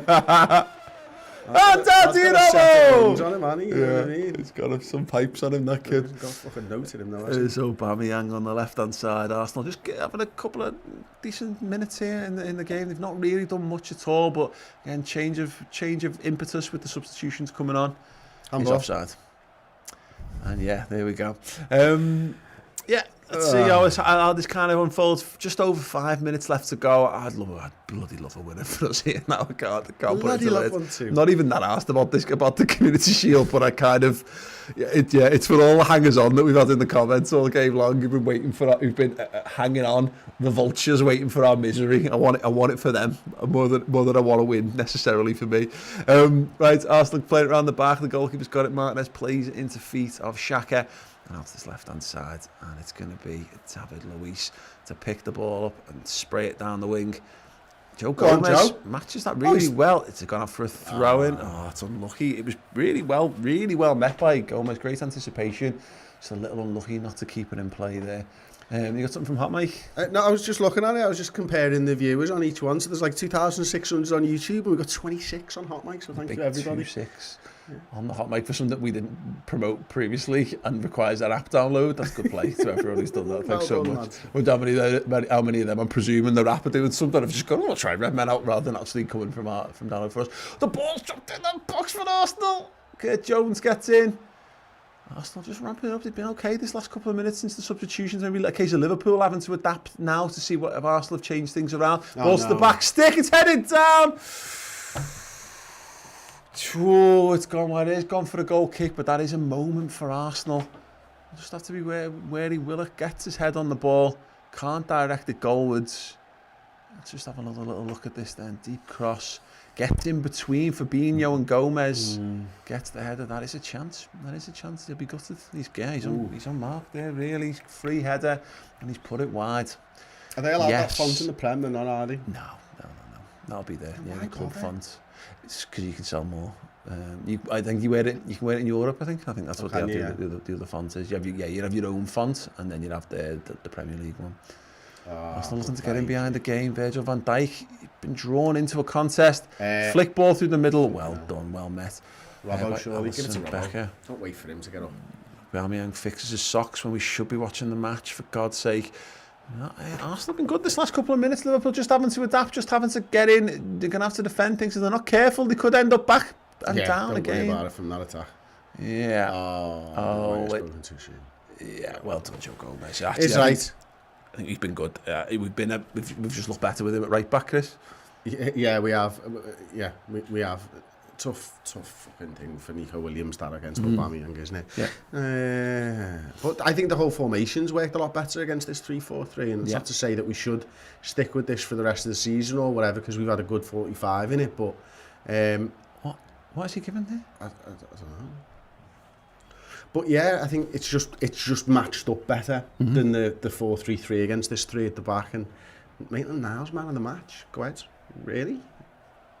Go ahead. I mean, has he been that good? I don't watch the Arsenal players, mate. That is pathetic, by the way. It's like, I'm not having that. I didn't. I take it you weren't reacting to Maitland-Niles being man of the match then. No, I mean that is pathetic. By the way, pathetic adjudicating. No, the decision to give high boot on Sadio Mane, who was waist height when Kolasinac went down, and then pretended he'd been touched. Pathetic. Right, okay, let's have another. Here we go, ball floated down to that left-hand side. Here it is, Kolasinac. He brings it down. He manages to dig the cross out. That's a good play, that. Curtis Jones now striding forward the ball on this right-hand side. Can he pick out a pass? He's gone long and over the top. He's looked for the runner, Mohamed Salah.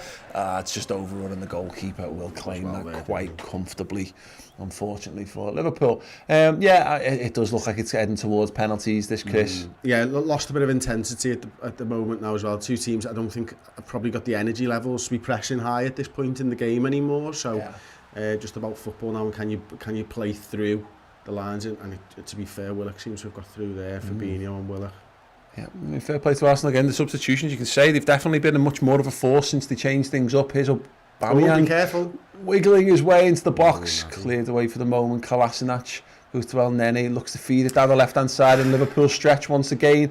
They'll set the positions up in the box. They'll be ready for the cross. Will they? Oh, near post. That's really poor defending. I mean, I don't know whose job it was there with the midfielder or Joe Gomez or whatever, but like you could see that he was free there, and the ball was just he's just free the whole time.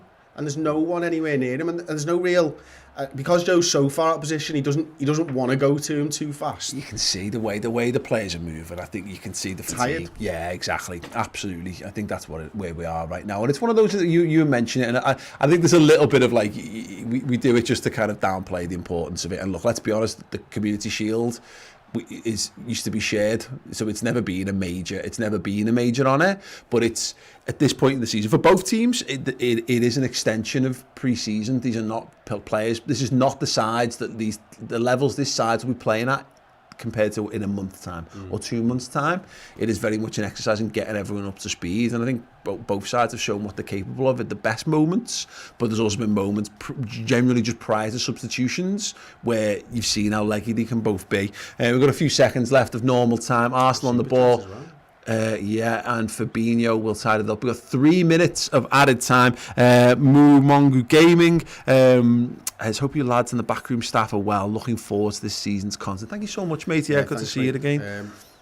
Mongu Gaming's a real big fan of ours. He's got a YouTube channel as well. Curtis Jones deep on this right-hand side. Can he pick out a man? He's found Mohamed Salah. Goes to, it's just broken down again. Liverpool just can't quite pick their way through Arsenal. They've got a lot of men back now defending for their lives. I think we can all say now if a goal gets scored in the remaining 2.5 minutes of this, that's going to be the plate. That will be the plate. Is being built up on the right hand side. Joe Gomez has got space, goes back to Sadio Mane.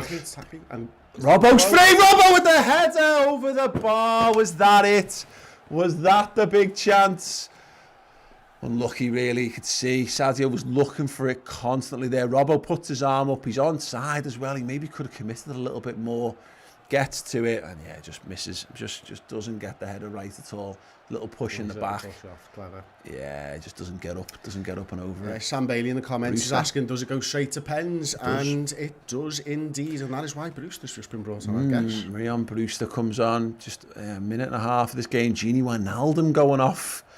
It's for pens, surely. For pens, Let's not even try and work out what's going to happen for the next few minutes. But I'd guess Salah or someone will drop into the 10 and Brewster the 9 and Kirk go back a level. Yeah, there we go. I take it he takes pens then. I just stick him on the 5th. Yeah, unless it's just to put him on. Imagine if he didn't get a pen after all this. So we are just over a minute. Milner, is there? Who are the 5 pen takers? That's a good question. We'll have to ask that Don't when need them. when the game's finished. That's post-match content, Chris. But Little deflection. That's a Liverpool throw. And can Liverpool capitalise on this? We've got 1 minute of added time remaining before we go to penalties. Of course, Liverpool lost this game last year on penalties. I can't be arsed seeing that again. Fabinho has it right in the centre circle. Now to just sideways slightly to Gomez. This is the problem, of course, with the players we've got on the pitch now. Naby Keita's playing the DM on his own. We've got everyone up front. At the back. Who's that there? Everyone up front. No one. Brewster playing right wing back. No, maybe. He's 24, isn't he? Yeah. Yeah, Liverpool have got. This is the thing. We've got 0 midfield. It's very difficult for us to find a pass worthwhile. Robertson just manages to keep it in They're play. just waiting for the final whistle here, you know. Yeah. Oh, Robbo's not. Ball down the left. Randy Robertson touch. says, no, I'll carry on, thanks. He's trying to win a corner. No, it's hack clear from Arsenal. To throw in inside the Arsenal half. 10 seconds left, if that. Will there be one more opportunity, one more shot on goal? I can't imagine there will be. You can't imagine the referee's going to let this go too much over the allotted time. In fact, it's less than. There you go. It is penalties. The Community Shield will go down to a pen shootout. You've got your pad and paper. Let's have a little look then. Who do we think? So Mane will want one. Salah will want one. Yeah. Brewster will want one. Yeah. Keita probably will want one. Ooh, that's interesting. Van Dijk might. Oh God, don't think I want Virgil van Dijk taking a penalty. Does Robbo want one? No, I'm going. Fabinho. Well, Fabinho's a pen taker. Fabinho will probably be one. Yeah.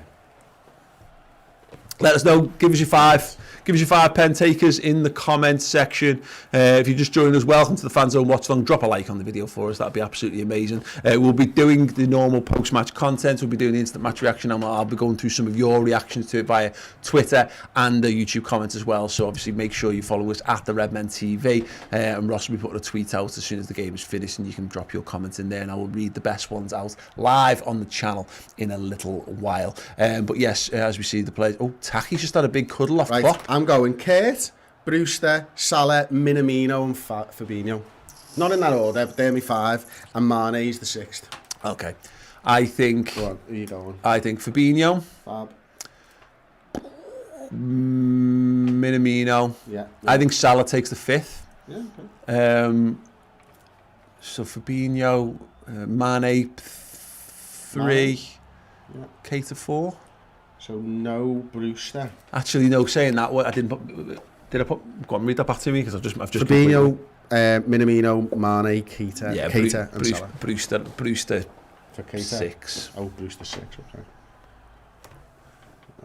I've not really gone order. I've just gone 5 names and Mane is my 6th. We'll do an order. We've got time. Fabinho 1. Mm-hmm. Minamino 2. Kurt 3. Brewster 4. Salah 5th. Okay.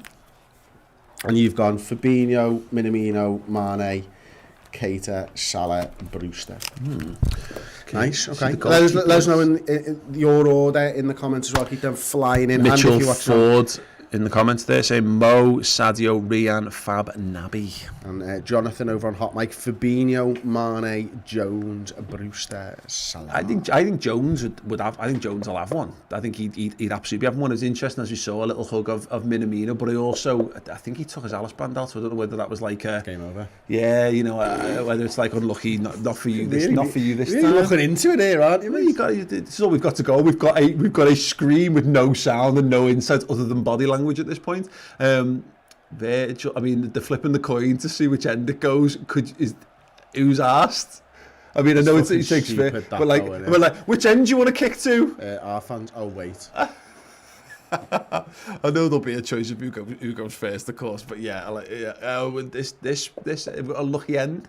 Is there a lucky end of Wembley? Yeah, we'll have to find out. Liverpool certainly haven't got one. Shut up, brought answer you're on. I mean, yeah, in fact, we haven't seen. Have we? I haven't seen Alisson in a penalty shootout. I mean, he's the best goalkeeper. Oh yeah, we did. What am I talking about? We saw him in the penalty shootout in this game Of course we did. last season. Yeah, because he got injured the next week. He's had a good game, Martinez. He'll be full of confidence going into this one. Absolutely. I don't fancy Mane for a pen. He doesn't strike me as a pen taker. He's not a great finisher, is he? But I mean, there are, you know, it's funny, isn't it, penalties, because I don't think you have to be a great finisher to be a good penalty taker. Sometimes it's just people just a boss at it. Salah won. Go ahead. There you go. That's both of ours wrong. Yeah, I mean, to be fair, I thought about him taking the Gerrard glory pen, which is why I put him late on. Yeah, but also, to be fair, he's our penalty taker, isn't he? So it's obvious that with no Miller on the pitch, certainly. I'll say, look, they decided to kick at the end with no fans. Well done. Oh, right. All right. Smashes it down the middle. Bottom left. Ooh. Here we go. Mohamed Salah does the big run up. He's going for a big, powerful one. Oh, yes. Bottom right-hand corner. Mohamed Salah converts. He smashed that. Yeah, absolutely leathered it into the bottom corner there. And Klopp's having a little bit of a laugh with the substitutes there, saying, I thought he was going central and he never. You see that actually Martinez was just a little bit off-centre in his positioning. Just gave him a little bit more room to actually hit that bottom corner. I wonder whether that was a psychological thing to try and make him go the other way. We'll have to see if he does that again. Oh, is that Reece Nelson? Yeah, he's done some keepy-ups just to show how arsed he's not. Always shows that he is arsed, yeah. I reckon he's going to do one of them fucking stupid run-ups. You reckon he tries to Panenka it? Oh, he's done short, sweet. Oh, God, that is a good pen. Lower that to the left-hand side. Yeah, very good pen indeed. Alisson goes the wrong way, and it is 1-1. Yeah, low, hard. Oh, that's an excellent pen. So, yeah. Fabinho, right, we're trying to get this done and dusted early. Fabinho. Wow, okay. He was known as being a penalty taker prior to joining us. I think I'm right in saying that has he missed the penalty for us before? In a friendly against Torino. Thank you very much, Simon. Top right. He feels like a top corner kind of guy. Bottom right. Oh, great. That is a great pen from Fabinho. Yeah, good job we're not in goal. I mean, I'd have a different vibe if I could smell it. Like, yeah. Of course, I mean, don't get me wrong, I could go the right way and still not save it. Absolutely. Okay, here we go. Ashley Maitland-Niles. Stepping up, he's played the full game. He looked a little bit leggy later on. Will he have enough in the tank to kick it hard enough to beat Alisson? Let's hope not. Man of the match performance. Man of the match performance, and he does tend to play very, very well against Liverpool as well. I really like him. I think he's a good player. Straight down the middle. Saved up with the feet. It's a slow run. Oh, it's cool as you like. That's a great well, isn't it? The twat. Done him with the eyes. Done him with the eyes. Oh, yeah, right. You can smell it from here. It's like he's just shit in Klopp's mouth there. Didn't like the taste of that one. It's a bloody good penalty. It is so casual, the run up, isn't it? And just dinks it. If he goes the right way, completely done him. Ryan Brewster, number 3 for the Reds. The young lad, he's had just a minute and a half on the pitch. I don't even think he didn't even touch the ball. Bottom right. Oh God, this is that's a straight run up. I don't like that straight run up. He's just gonna tonk it. Oh, he's hit the bar. Ryan Brewster, unlucky. He's tried to bury that one. Absolutely terrible. I love that Fabinho. Like, come on. Yeah. That's good. It's a shit in that. Yeah, he's actually gone to the left-hand side. He's gone high. He's gone to get it out of the keeper's reach, and he's just hit the crossbar. That's unfortunate. Fuck's sakes. Yeah. Oh, that's a real shame for the youngster. Especially when you're brought on just for that. I know, literally. And now he's going out on loan. Wow, unlucky for Brewster. Let's see what happens then. That is Liverpool's third done, missed. I don't even know who that is. Number 17, takes it, scores Suarez, it. Is it? Is that? Cedric. Yeah. And he scored. And it's 3-2 to Arsenal on penalties. Oh, and it makes you long for the days when they just used to share it. Takumi Minamino. Oh, so if we made... I tell you what, these Arsenal players have been bloody good at the old pens, haven't they? Like, just super casual, stroll up, bang it super hard. He's a bottom corner kind of guy, Taki, I think. You reckon? Yeah, bottom right. Straight down the middle. Bang. Bang, Taki. 2 goals for Taki in the game. Yeah, 2, we win them. Yeah. Look at that. Oh, boom. God. Swerve? Yeah. Oh, David bar Luiz. over. No, he's gonna just he'll have a stupidly cool. He's gonna one as hit well, it won't straight he? and the ball go. Yeah. I'm not. This is going to be a great penalty to be fair, but I'd love it to go over the bar. I would love him to spoon this one. The two Brazilians, maybe Alison's got a little bit of insight because he hasn't had a sniff of any of the ones so far. Has he? Nowhere near them. Come on, come off your line, mate. Oh yeah, he's gone the right way, but that is a good pen, and yeah. Well, you know, we lost on pens last year. We won the league, so maybe that's it. Maybe that bodes well. Yeah, very cool, very calm. Goes high. He places it there, doesn't he? Yeah, that's a really good penalty. That is a good penalty. Right, so please put Holding on for the fifth one. Liverpool. That's the fifth penalty. Yes. Curtis Jones. We got all the players right. Curtis Jones knows now that he needs to score this to keep Liverpool in the tie. A goal will put it down on Arsenal's toes for the final penalty taker. Young Curtis Jones wearing the number 17 shirt he's changed to for the season. Scouser, local lad. So much promise that he showed both in pre-season and the back end of last season. Why don't you, mate? Look at He's got the confidence. He'll have wanted one all day long. And he's... that's the best penalty of the lot. My God. That was perfection from Curtis Jones. I think he looks there the whole time as well. Nothing but. Look at that. Oh my God. Oh, that is glorious. That is the best penalty of the lot so far. And Aubameyang. Well, never mind. Thanks very much for watching, everyone. We'll be back. Right, we will be back with the live reactions. Delete that unlisted video that says Liverpool lift the charity shields, will you? We will be back in a few minutes after this. We'll see it through, but we'll be back with the live reaction. So make sure you go to the YouTube channel, youtube.com/TheRedmenTV, where we'll be having a couple of lives. I'll be doing some of your comments and reactions for it. It's in the comments right now if you want to go there and get prepped for it. And then, yes. Yeah, fair play. Arsenal lift the Community Shield for 2020. The big 50 pence will be going back to the Emirates. Yeah, and it falls on Brian Brewster. Poor old Brian Brewster. Fair play to them. Right, we'll be talking about this game live over there in a few minutes' time. The link is in the comments and it's in the description, I think, underneath as well. Or if you just want to go to youtube.com/TheRedmenTV, the link, the live show will be there. And you can go and click through to there and get yourselves ready. But yeah, get your thoughts coming in the comments. Head over to our Twitter as well if you want to leave your reaction to the game. I'll be reading through some of them very, very shortly indeed. But yes, there you go. Can't win them all, unfortunately, especially not this one for some reason. It's been a long time. We'll have to wait at least another year. Thanks very much for watching us for the FANZONE. We'll be back in 2 weeks' time for the season kickoff, Liverpool versus Leeds. Make sure you subscribe to that. And if you want more brilliant content, to remind yourself of the fact that Liverpool are the champions. That's how we qualified for this. We've got our 3-part documentary series on number 19. But yeah, we will see you back here very, very shortly indeed.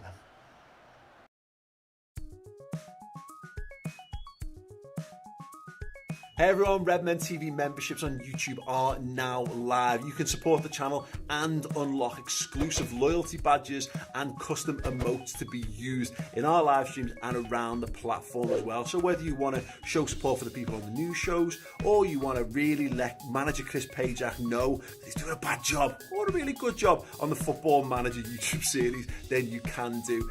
Tier 1 will get you those. On Tier 2 you'll also unlock the Final Word show that is normally only on the RedmenTV.com, and you're going to get discounts to Redmen TV merch as well. 10% on Tier 1 and 2 and 20% on Tier 3, which will also get you access to absolutely everything. Yes, it's as simple as that really. So if you want to join up and become a Redmen TV member on YouTube, then join our membership scheme. If you want to join up for more, go to the redmentv.com, of course. But yes, if you want to support what we're doing, please do. Don't feel that you need to. The free content will always be there. But if you want that little bit more interaction and customization, then yes, become a Redmen TV member on YouTube and sign up today.